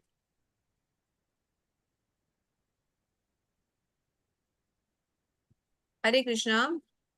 माता जी आवाज नहीं आ रही। हाँ अब आ रही है, बोलिए माता जी। जी माता जी। द्रव्य यज्ञस्तपो यज्ञा योग यज्ञस्तथा परे स्वाध्याय यज्ञान यज्ञाश्च यतय संसित व्रताः। कठोर व्रत अंगीकार करके कुछ लोग अपनी संपत्ति का त्याग करके, कुछ कठिन तपस्या द्वारा, कुछ अष्टांग योग पद्धति के अभ्यास द्वारा अथवा दिव्य ज्ञान में उन्नति करने के लिए वेदों के अध्ययन द्वारा प्रबुद्ध बनते हैं। हरे कृष्ण माता जी। हरे कृष्ण माता जी। तो कुछ लोग होता है ना, बहुत कठोर कठोर तपस्याएं करते हैं, कठोर कठोर व्रत रखते हैं। तो कुछ वैसे करते हैं और कुछ क्या करते हैं, अष्टांग योग करते हैं, योग पद्धति करते हैं, दिव्य ज्ञान में उन्नति करने के लिए वेदों का अध्ययन करते हैं। तो अलग अलग ढंग से अलग अलग लोग इन यज्ञों को संपूर्ण करते हैं, लेकिन सबका लक्ष्य क्या है, भगवत प्राप्ति होना चाहिए। जिनका नहीं है वो गलत है। जी माता। अपाने यहाँ पर जुह्वति। चतुर्मास के बारे में भी दिया गया है, तो माता जी यहाँ पर थोड़ा सा हम पढ़ते हैं। एक मिनट, कि चतुर्मास चल रहा है तो लोगों को पता रहना चाहिए। यहाँ से पढ़ते हैं। भारत में धनाढ़ व्यापारी या राजवंशी अनेक प्रकार के धर्मार्थ संस्थाएं खोल देते हैं, यथा धर्मशाला, अन्न क्षेत्र, अतिथिशाला, अनाथालय, विद्यापीठ आदि। अन्य देशों में भी अनेक अस्पताल, बूढ़े लोगों के लिए आश्रम, गरीबों को भोजन, शिक्षा, चिकित्सा की सुविधाएं प्राप्त करने के लिए संस्थान है। ये सब दान, कर्म, द्रव्याम या यज्ञ कहलाता है। द्रव्याममय यज्ञ कहलाता है। तो हमने तीन तरह के अब पढ़ लिए, द्रव्य यज्ञ, ज्ञान यज्ञ और ये द्रव्यामय यज्ञ, है ना, जिसमें कि हम जो मानवता के लिए लोग बहुत सारे कार्य करते हैं। अब यहाँ से पढ़ते हैं। जी माता जी, जहाँ पे मार्कर है ना, इन विधियों के अंतर्गत, तो यहाँ से जी। पढ़ दीजिए पैराग्राफ। पढ़ो इन माता जी। विधियों इन हाँ जी विधियों श्रोता माता जी, आप ही कंटिन्यू कर दीजिए। जी। इन विधियों के अंतर्गत कतिपय कठोर नियमों के अधीन कठिन व्रत करने होते हैं। उदाहरणार्थ चातुर्मास्य व्रत रखने वाला वर्ष के 4 मासों जुलाई से अक्टूबर तक बाल नहीं कटाता, न ही कतिपय खाद्य वस्तुएं खाता है और न दिन में 2 बार खाता है, न निवास स्थान छोड़कर कहीं जाता है। जीवन के सुखों का ऐसा परित्याग तपोमय यज्ञ कहलाता है। कुछ लोग ऐसे भी हैं जो अनेक योग पद्धतियों का अनुसरण करते हैं तथा पतंजलि पद्धति यानी ब्रह्म में तदाकार होने के लिए अथवा हठ योग या अष्टांग योग विशेष सिद्धियों के लिए कुछ लोग समस्त तीर्थ स्थानों की यात्रा करते हैं। ये सारे अनुष्ठान योग यज्ञ कहलाते हैं जो भौतिक जगत में किसी सिद्धि विशेष के लिए किए जाते हैं। कुछ लोग हरे कृष्ण ऐसे माता हैं। जी, जी यहीं पे माता। रुकते हैं। तो अलग अलग तरह के यज्ञों के बारे में बताया गया है, तो आप आराम से समय निकाल करके इसको पढ़िए। तो आपको सारे तरह के यज्ञों की यहाँ डिटेल्स दी गई है। कहने का अर्थ ये है कि कई लोग बड़ी कठिन कठिन तपस्याएं भी करते हैं, लेकिन कृष्ण भक्तों को ऐसे कोई कठिन तपस्याएं करने की आवश्यकता नहीं पड़ती। केवल हरे कृष्ण महामंत्र का जप करने से भी हम भगवान के धाम पहुंच सकते हैं, प्रोवाइडेड कि हम ये सारा जो कार्यक्रम करें गुरु के निर्देशन में करें और भक्तों के संग में करें और शास्त्रों के सम्मत करते हुए करें। शास्त्रों का उल्लंघन नहीं करना, गुरु की संगत नहीं छोड़नी और भक्तों का संग करना है, अभक्तों का नहीं। अपने आप धीरे धीरे भक्ति में प्रोग्रेस होगी। हरे कृष्ण माता जी। हरे कृष्ण। अपाने जुह्वति प्राणं प्राणे पानं तथा परे प्राणापान गतिरुद्ध्वा प्राणायाम परायणाः अपरे नियताहारा प्राणान् प्राणेषु जुह्वति। अर्थात अन्य लोग भी है जो समाधि में रहने के लिए श्वास को रोके रहते हैं, यानी प्राणायाम। वे अपान में प्राण को और प्राण में अपान को रोकने का अभ्यास करते हैं और अंत में प्राण अपान को रोककर समाधि में रहते हैं। अन्य योगी कम भोजन करके प्राण में ही आहुति देते हैं। हरे कृष्ण माता जी। तो जो योग सिद्धि आप प्राप्त करते हैं, वो जो हमारे शरीर की 10 तरह की वायु होती है उनको रोक सकते हैं। कभी वो श्वासों को रोक लेते हैं, मतलब हठ योग करते हैं। जैसे कि बताया गया है, श्वास को रोकने की योग विधि को प्राणायाम कहते हैं। तो वो प्राणायाम वगैरह में बहुत निपुण होते हैं।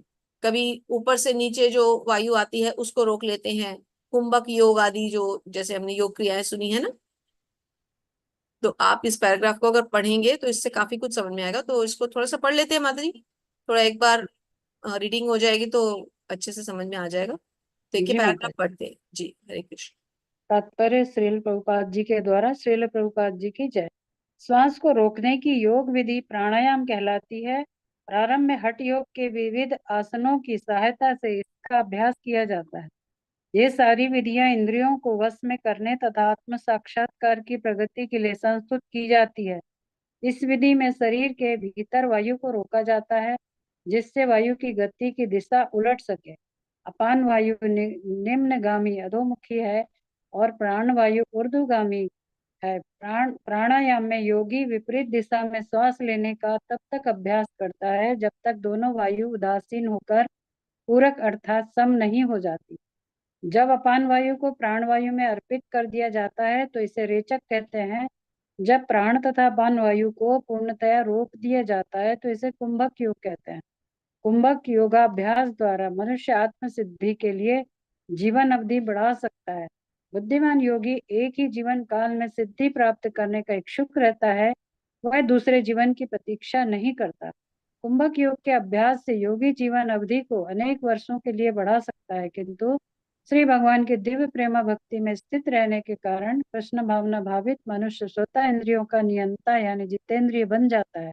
थैंक यू माता जी। उसकी तो जी ये माता। सारी योग सिद्धियां बताई गई हैं, तो इनको अगर जिन्हें भी आप में से इसमें इंटरेस्ट हो तो आप इसे पढ़ सकते हैं। इससे काफी ज्ञान मिल सकता है किस तरह से योग सिद्धियां करके भी मनुष्य अपनी योग शक्ति द्वारा भगवान को प्राप्त करते हैं। लेकिन ये भी साथ साथ कहा गया है कि एक भक्त को ये सब करने की कोई बहुत ज्यादा आवश्यकता नहीं है। देखिए, योग भी एक तरीका है। अष्टांग योग अभी हम 6ठे अध्याय में पढ़ेंगे। अष्टांग योग एक तरीका है भगवान को प्राप्त करने का, लेकिन आज के युग में हम अष्टांग योग नहीं कर सकते, क्योंकि हमारे पास ना तो उतने स्वच्छ माहौल है, वातावरण है, ना वैसे हवन करने के लिए सामग्रियां हैं, ना योग लगाने के लिए ऐसे स्थान है ना वैसा वातावरण है, ना उतनी शुद्ध वायु है। यदि हवन करने बैठे तो ना शुद्ध उच्चारण वाले पंडित हैं, ना उतना शुद्ध घी है। तो फिर कैसे करेंगे? तो इससे अच्छा संकीर्तन यज्ञ, जो चैतन्य महाप्रभु ने क्या कहा है कि संकीर्तन यज्ञ करो। हरे कृष्णा कृष्ण कृष्णा हरे हरे, हरे राम राम राम हरे हरे। यही मंत्र कलयुग का सबसे महान मंत्र है। और कलयुग में जो इस मंत्र का जप करेगा वो भगवान को अवश्य प्राप्त करेगा। हरेर नाम कैवलम कलौ नास्त्येव नास्त्येव नास्त्येव गतिरन्यथा। इस कलयुग में जो इस महान ग्रंथ का, इस महान मंत्र का उच्चारण करेगा, भगवत नामों का जप करेगा, वही एक रास्ता फाइंड आउट कर पाएगा। और कोई मार्ग नहीं है इस कलयुग से बचने की, कोई औषधि नहीं है, कोई मार्ग नहीं है, कोई मार्ग नहीं। हरे कृष्ण माता जी।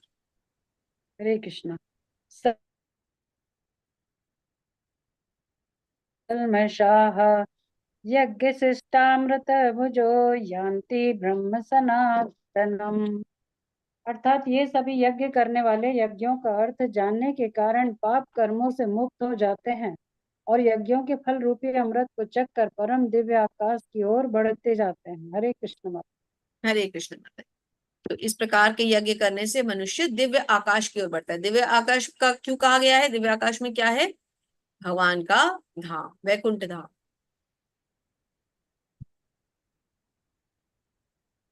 तो मंजू माता जी, अब आप 31 से 40 आप पढ़ लीजिए। हरे कृष्ण माता जी। हरे कृष्ण। नायं लोको अस्ति यज्ञस्य कुतो अन्यः कुरु सत्तमम्। हे कुरुश्रेष्ठ, जब यज्ञ के बिना मनुष्य इस श्लोक में या इस जीवन में ही सुख पूर्वक नहीं रह सकता, तो फिर अगले जन्म में कैसे रह सकता है? हरे बोल। अर्जुन का क्वेश्चन बहुत वैलिड है कि जब यज्ञ के बिना इस लोक में और इस जो जीवन में ही सुख नहीं मिल सकता, तो अगले जन्म में कैसे मिलेगा? तो तात्पर्य में प्रभुपाद क्या समझा रहे हैं? प्रभुपाद की जय। मनुष्य इस लोक में चाहे जिस रूप में भी रहे, वह अपने स्वरूप से अनभिज्ञ रहता है। दूसरे शब्दों में भौतिक जगत में हमारा अस्तित्व हमारे पाप पूर्ण जीवन के बहुगुणित फलों के कारण है। अज्ञान ही पाप पूर्ण जीवन का कारण है और पाप पूर्ण जीवन ही इस भौतिक जगत में अस्तित्व का कारण है। तो इस भौतिक जगत से हमें निकलना है अगर, क्योंकि हम जो भी हमारे कर्मों के फल है उनके कारण हम यहाँ बंधे रहते हैं। अगर हमें इससे निकलना है तो हमारे पास एक ही विकल्प है, ईश्वर की भक्ति। आगे भगवान क्या समझा रहे हैं? जनसंख्या में वृद्धि होने पर भी यज्ञ संपन्न करने से हमें प्रचुर भोजन, प्रचुर दूध आदि मिलता है। जब शरीर की आवश्यकता पूर्ण होती रहती है तो इंद्रियों को तुष्ट करने की बारी आती है। अतः वेदों में नियमित इंद्रिय तृप्ति के लिए पवित्र विवाह का विधान भी है। तो वेदों में विवाह का विधान क्यों बताया गया है? ताकि मनुष्य इधर उधर गलत कार्यों के द्वारा इंद्रिय तृप्ति ना करे, संयमित इंद्रिय तृप्ति करे, इसीलिए विवाह का प्रावधान है। हरे कृष्ण माता जी। हरे कृष्ण। एवं बहुविधा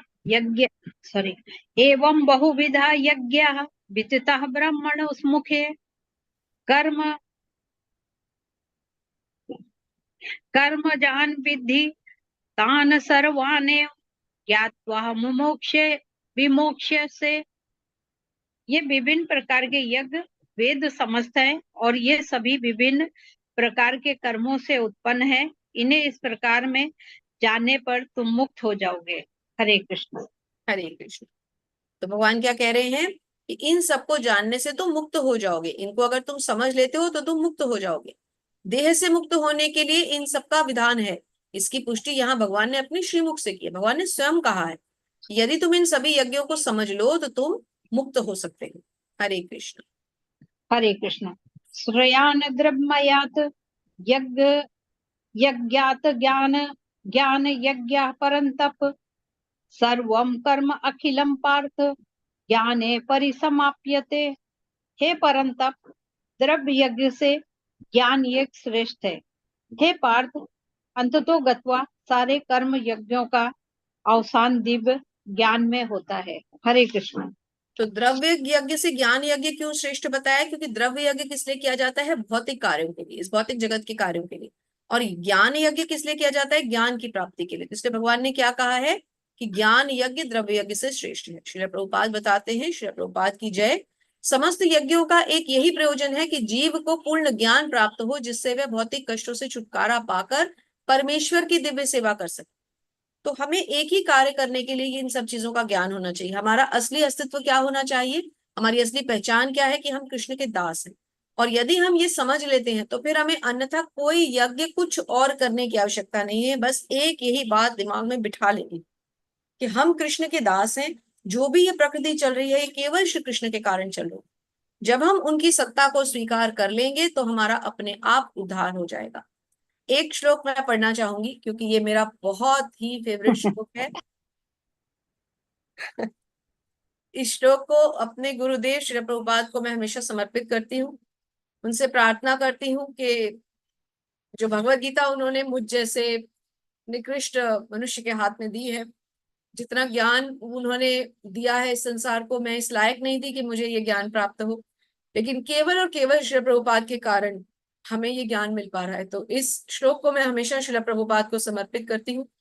तद्विद्धि प्रणिपातेन परिप्रश्नेन सेवया उपदक्षन्ति ते ज्ञानम ज्ञानिनस्तत्वदर्शनम्। भगवान समझाते हैं कि तुम गुरु के पास जाकर सत्य को जानने का प्रयास करो, उनसे विनीत होकर जिज्ञासा करो और उनकी सेवा करो। स्वरूप सिद्ध व्यक्ति तुम्हें ज्ञान प्रदान कर सकते हैं क्योंकि उन्होंने सत्य का दर्शन किया। तो जब स्वयं भगवान ने भी ये कहा है कि गुरु के पास जाओ, तो क्यों ना हम भी अपने गुरुदेव श्री प्रभुपाद से ये सारा ज्ञान प्राप्त कर लें। प्रभुपाद ने इतना ज्ञान दिया है, प्रभुपाद ने इतनी बातें हमें बताई हैं, इतनी सरल भाषा में उन्होंने भगवत गीता को कहा है, और हम लोग क्या करते हैं, इसको बहुत कैजुअल लेते हैं। तो भगवत गीता को हमें कैजुअल नहीं लेना, ये भगवान की वाणी है। गुरुदेव ने इस पे बहुत सुंदर व्याख्याएं लिखी हैं।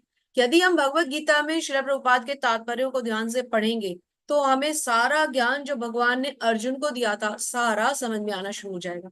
इसलिए ये श्लोक मैं हमेशा श्री प्रभुपाद को समर्पित करके ही पढ़ती हूँ। हरे कृष्णा। जी माता जी, आगे चलते हैं।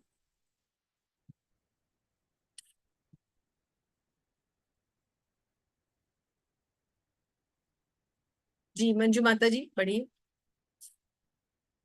माता जी। यत् ज्ञात्वा न पुनर्मोहमेव यस्यसि पांडवा येन भूतानि आशेषं रक्ष यस आत्मन यत मयि। स्वरूप सिद्धि व्यक्ति से वास्तविक ज्ञान प्राप्त कर चुकने पर तुम पुनः कभी ऐसे मोह को प्राप्त नहीं होगे, क्योंकि इस ज्ञान के द्वारा तुम देख सकोगे कि सभी जीव परमात्मा के अंशरूप है, अर्थात वे सब मेरे हैं। हरे कृष्णा माता जी। हरे कृष्ण माता। तो स्वरूप सिद्ध व्यक्ति से जब हम ज्ञान प्राप्त करेंगे तो फिर हम कभी वापस मोह को प्राप्त नहीं होंगे। यदि हम अपने आप भगवत गीता हाथ में लेके बैठ जाएं और खुद रीडिंग करने लग जाएं तो इससे हमें वो ज्ञान समझ में नहीं आएगा। हमें किससे समझना है? गुरु से समझना है। अभी हम किससे समझ रहे हैं? गुरु से समझ रहे हैं। हम श्रील प्रभुपाद से समझ रहे हैं। हम जिन तात्पर्यों को पढ़ रहे हैं ये श्रील प्रभुपाद हमें समझा रहे हैं। जैसे हम कहते हैं कि भगवान और उनका नाम अभिन्न है, ऐसे ही गुरु भी भगवान के ही प्रतिनिधि होते हैं। गुरु भी कभी जाते नहीं है इस संसार को छोड़ के। गुरु अपनी पुस्तकों में अपने शब्दों के माध्यम से आज भी हमारे साथ है। तो हम प्रभुपाद, जैसे हमने कहा कृष्ण, हम क्यों हरे कृष्ण महामंत्र का जप करते हैं? क्योंकि हम कहते हैं कृष्ण और उनका नाम अभिन्न है। इसी प्रकार गुरु को भी हमें ये नहीं समझना चाहिए कि गुरु ने बुक लिख दी और गुरु दुनिया से चले गए। नहीं, गुरु यही है। गुरु और उनकी शिक्षाएं अभिन्न है। आज भी हम श्री प्रभुपाद के ये जो वाक्यांश पढ़ रहे हैं, इनके द्वारा हमें श्री प्रभुपाद हमारे साथ है, वो बैठे हैं हमारे साथ और हमें समझा रहे हैं। क्योंकि हम गुरु से सीख रहे हैं तो इसलिए हम सही ज्ञान सीख रहे हैं। तो हमें अपने आप नहीं सीखना, गुरु के निर्देशन में सीखना है। तो तात्पर्य में प्रभुपाद क्या बताते हैं? श्री प्रभुपाद की जय। स्वरूप सिद्ध व्यक्ति से ज्ञान प्राप्त होने का परिणाम यह होता है कि यह पता चल जाता है कि सारे जीव भगवान कृष्ण के भिन्न अंश हैं। कृष्ण से पृथक अस्तित्व का भाव माया यानी माँ यानी नहीं और या यानी यह कहलाती है। तो माया का अर्थ क्या होता है? नहीं, यह मतलब जो नहीं है। माया मतलब जो नहीं है, इल्यूजन। कुछ लोग सोचते हैं कि हमें कृष्ण से क्या लेना देना, वे तो केवल एक महान ऐतिहासिक पुरुष हैं और परम ब्रह्म तो निराकार है। होते हैं ना लोग जो मेडिटेशन करते हैं, वो कहते हैं निराकार है, एक बिंदु पे फोकस करो, अहम ब्रह्मस्मि, अपने अंदर ही भगवान को ढूंढो। बहुत सारी मिथ्स है, लेकिन ब्रह्म संहिता में स्पष्ट कहा गया है कि कृष्ण श्री भगवान। ब्रह्म संहिता में क्या कहा गया है? ब्रह्मा जी ने क्या कहा है? ईश्वरः परमा कृष्ण सच्चिदानंद विग्रह अनादिरादिर गोविंद सर्व कारण कारणम। अर्थात मैं उन गोविंद की आराधना करता हूँ जो समस्त कारणों के कारण है ना। तो हमें भी अपने गुरु से, अपने आचार्यों से शिक्षा लेके आगे चलना चाहिए ताकि हमारे ज्ञान कभी च्युत ना हो, हमारा ज्ञान कभी गिरे नहीं। हरे कृष्ण माता जी। हरे कृष्ण। अपि चेतसि पापेभ्यः सर्वेभ्यः पापकृतं महा सर्वं ज्ञानलेवनयेव वृजिनं संतरिष्यसि। यदि तुम्हें समस्त पापियों में भी सर्वाधिक पापी समझा जाए तो भी तुम दिव्य ज्ञान रूपी नाव में स्थित होकर दुख सागर को पार करने में समर्थ होगे। हरे कृष्णा।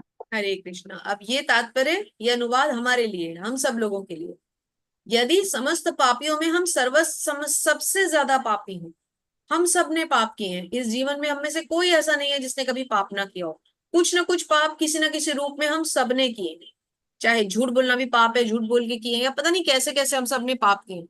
भगवान क्या कह रहे हैं कि यदि तुम समस्त पापियों में भी सर्वाधिक पापी हो, तो भी तुम दिव्य ज्ञान रूपी नाव में स्थित होकर दुख सागर को पार करने में समर्थ हो। भगवत गीता को जो पढ़ता है उसको ये समझ में आ जाता है कि अगर मैंने कितने ही पाप भी किए हैं और मैं भगवत गीता में भगवान की शिक्षाओं को समझ रहा हूं, तो मेरे ये कष्टों का समझ लीजिए अंत होने का समय आ। तो प्रभुपाद समझाते हैं, श्री प्रभुपाद की जय, कि श्री कृष्ण के संबंध में अपनी स्वाभाविक स्थिति का सही सही ज्ञान इतना उत्तम होता है कि अज्ञान सागर में चलने वाले जीवन संघर्ष में मनुष्य तुरंत ही ऊपर उठ सकता है। यह भौतिक जगत कभी कभी अज्ञान सागर मान लिया जाता है, तो भी जलता हुआ जंगल, तो कभी जलता हुआ जंगल। सागर में कोई कितना ही कुशल तैराक क्यों ना हो, जीवन संघर्ष अत्यंत कठिन है। यदि कोई संघर्ष रहित तैरने वाले को आगे बढ़कर समुद्र से निकाल लेता है, तो वे सबसे बड़ा रक्षक। तो कोई कितना ही बड़ा तैराक क्यों ना हो, वो भवसागर तो पार नहीं कर जाएगा। तो इसलिए हमें भी इस जीवन संघर्ष में, इस भवसागर को पार करने के लिए गुरु रूपी नाव में बैठकर, क्योंकि शरीर रूपी नाव में बैठकर एक पटु नाविक जो गुरु है उनकी सहायता से इसे पार करना। हरे कृष्ण। हरे कृष्ण। यथै धामसि सम्मिद्धो अग्निर्भस्मसात् कुर्वते अर्जुन, ज्ञानाग्नि सर्वकर्मणि भस्मसात् कुरुते तथा। जैसे प्रज्वलित अग्नि ईंधन को भस्म कर देती है, उसी तरह है अर्जुन, ज्ञान रूपी अग्नि भौतिक कर्मों के समस्त फलों को जला डालती है। हरे कृष्ण माता जी। ज्ञान रूपी अग्नि, हरे कृष्ण माता जी। ज्ञान रूपी अग्नि जो होती है वो समस्त कर्म फलों को जला देती है। प्रभुपाद क्या समझाते हैं, श्री प्रभुपाद की जय, कि आत्मा तथा परमात्मा संबंधी पूर्ण ज्ञान तथा उनके संबंध की तुलना यहाँ अग्नि से की गई है। यह अग्नि न केवल समस्त पाप कर्मों के फलों को जला देती है, अपितु पुण्य कर्मों के फलों को भी भस्मात कर देने वाली है। तो दोनों ही तरह के फल जल जाने चाहिए। ऐसा नहीं है कि पाप कर्मों के फल जल जाएं और पुण्य कर्मों के फल बचे रहें।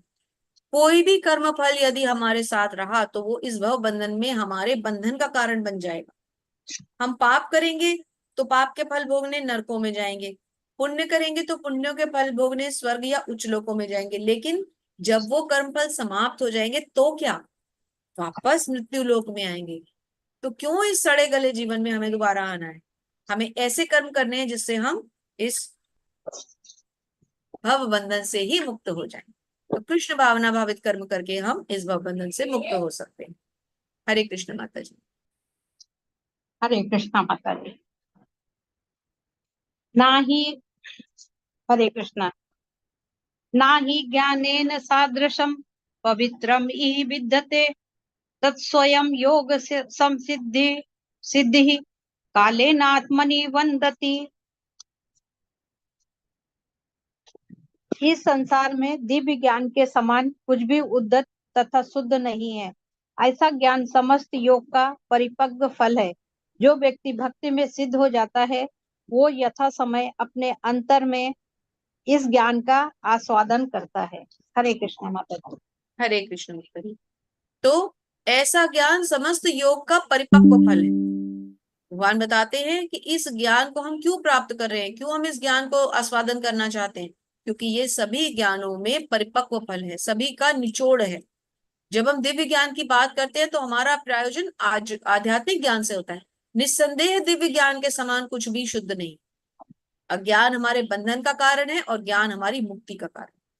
क्यों? क्योंकि अज्ञान रहेगा तो हम अपनी पहचान को कभी नहीं वापस पा पाएंगे। हम सदा अपने आप को स्वतंत्र समझेंगे, कुछ ना कुछ ऐसा करेंगे, हम कहेंगे मैं ऐसा कर रहा हूँ, मैं वैसा कर रहा हूँ, मैं करता हूँ, मैं भोगता हूँ, जबकि मैं तो कुछ हूं ही नहीं। मैं कौन हूँ? मेरी तो एक ही पहचान है कि मैं कृष्ण का दास हूँ। मेरी और कोई पहचान नहीं है। मैं पहली बात मैं शरीर नहीं हूं, मैं आत्मा हूँ, और दूसरी बात मैं कृष्ण का दास हूँ। जब ये दो बातें समझ में आ गई तो बाकी सारा कुछ अज्ञान है। हरे कृष्ण। हरे कृष्ण माता जी। श्रद्धावान लभते ज्ञानम तत्परा संयते इंद्रियः, ज्ञानम लब्ध्वा परम शांतिम अचिरेण अधिगच्छति। जो श्रद्धालु दिव्य ज्ञान में समर्पित है और जिसने इंद्रियों को वश में कर लिया है, वो इस ज्ञान को प्राप्त करने का अधिकारी है। और इसे प्राप्त करते ही वो तुरंत आध्यात्मिक शांति को प्राप्त होता है। हरे कृष्ण माता। हरे कृष्ण। तो तात्पर्य में श्री प्रभुपाद लिखते हैं। देवेंद्र शर्मा प्रभु जी, आप दोबारा पढ़ना चाहेंगे तात्पर्य? हाँ जी माता जी, पढ़ता हूँ। जी प्रभु जी। तो तात्पर्य में श्रीला प्रभुपाद की जय। तात्पर्य श्रीला श्रील प्रभुपाद के द्वारा। प्रभुपाद के द्वारा श्री कृष्ण के दृढ़ विश्वास रखने वाला व्यक्ति ही इस तरह का कृष्ण भावना भावित ज्ञान प्राप्त कर सकता है। वही पूरे श्रद्धावान कहलाता है, जो ये सोचता है कि कृष्ण भावना भावित होकर कर्म करने से वह परम सिद्धि प्राप्त कर सकता है।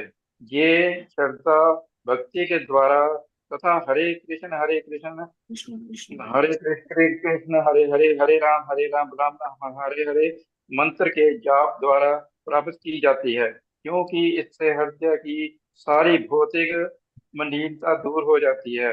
इसके अतिरिक्त मनुष्य को चाहिए कि अपनी इंद्रियों पर संयम रखे। जो व्यक्ति कृष्ण के प्रति श्रद्धावान है, जो इंद्रियों को संयत रखता है, वह शीघ्र ही कृष्ण भावना अमृत के ज्ञान से पूर्णता प्राप्त करता है। हरे कृष्ण माता। हरि बोल। जो व्यक्ति कृष्ण के प्रति श्रद्धावान है और इंद्रियों को संयमित रखता है, वह कृष्ण भावनामृत के ज्ञान में पूर्णतया प्राप्त करता है। वह शीघ्र ही कृष्ण भावनामृत को प्राप्त कर लेता है। तो दो काम क्या करने हैं? भगवान कृष्ण में श्रद्धा रखनी है और इंद्रियों को संयमित रखना है। इंद्रियों को संयमित रखना बहुत आवश्यक। इंद्रियां यदि इधर उधर हुई, इधर उधर भागेंगी, तो फिर हमारा मन तो बहुत चंचल है, फिर हम निश्चय ही फिर हम भगवान की प्राप्ति नहीं कर पाएंगे। हरे कृष्ण माता जी। हरे कृष्ण। यज्ञश्च अश्रद्धानश्च संशया आत्मा विनश्यति, न अयं लोको अस्ति न परो न सुखम संशया आत्मनः। किंतु जो अज्ञानी तथा श्रद्धा विहीन व्यक्ति शास्त्रों में संदेह करते हैं, वे भगवत भावना अमृत नहीं प्राप्त करते, अपितु नीचे गिर जाते हैं। संशया आत्मा के लिए ना तो इस लोक में ना ही परलोक में कोई सुख है। हरे कृष्णा माता जी। हरे कृष्ण माता जी। जो भगवान पे श्रद्धा नहीं रखते, जो भगवान पे शक करते हैं, संदेह रखते हैं, उनका कोई उद्धार नहीं हो सकता। ऐसे लोगों को कृष्ण भावनामृत का कोई ज्ञान नहीं होता, वो नीचे गिरते रहते हैं। जिनकी भगवान में श्रद्धा नहीं होती, जो संशालु नहीं है, जो भगवान के ऊपर संशय करते हैं, भगवान के ऊपर शक करते हैं, भगवान के लिए कहते हैं ये तो ऐतिहासिक मनुष्य थे, ऐसे लोगों का फिर कोई उन्नति नहीं हो सकती। जो लोग ईश्वर और उनके वचनों में श्रद्धा नहीं रखते, उन्हें ना तो इस संसार में ना तो भावी लोक में कुछ हाथ लगता है।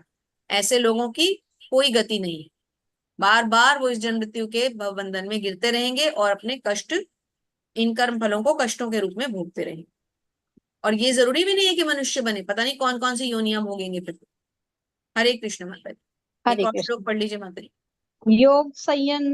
योग संन्यस्त कर्मणम ज्ञान संचिन्न संशयम आत्मवंतम न कर्मणि निबंधन्ति धनंजय। जो व्यक्ति अपने कर्म फलों का परित्याग करते हुए भक्ति करता है और जिसके संशय दिव्य ज्ञान द्वारा विनष्ट हो चुके होते हैं, वही वास्तव में आत्मपरायण है। हे धनंजय, वो कर्मों के बंधन से नहीं बनता है। हरे कृष्णा माता जी। हरे कृष्ण माता जी। प्रभु जी तात्पर्य पढ़ लीजिए आप। प्रभुपाद की जय। प्रभुपाद द्वारा जो मनुष्य भगवत गीता की शिक्षा का उसी रूप से पालन करता है जिस रूप में भगवान श्री कृष्ण ने दी थी, तो वह दिव्य ज्ञान की कृपा से समस्त संशयों से मुक्त हो जाता है। पूर्णतः कृष्णा भावना भावित होने के कारण उसे भगवान के अंश रूप में अपने स्वरूप का ज्ञान पहले ही हो जाता है। ऐसा निस्संदेह ये कर्म बंधन से मुक्त है। हरि बोल। हरे कृष्ण।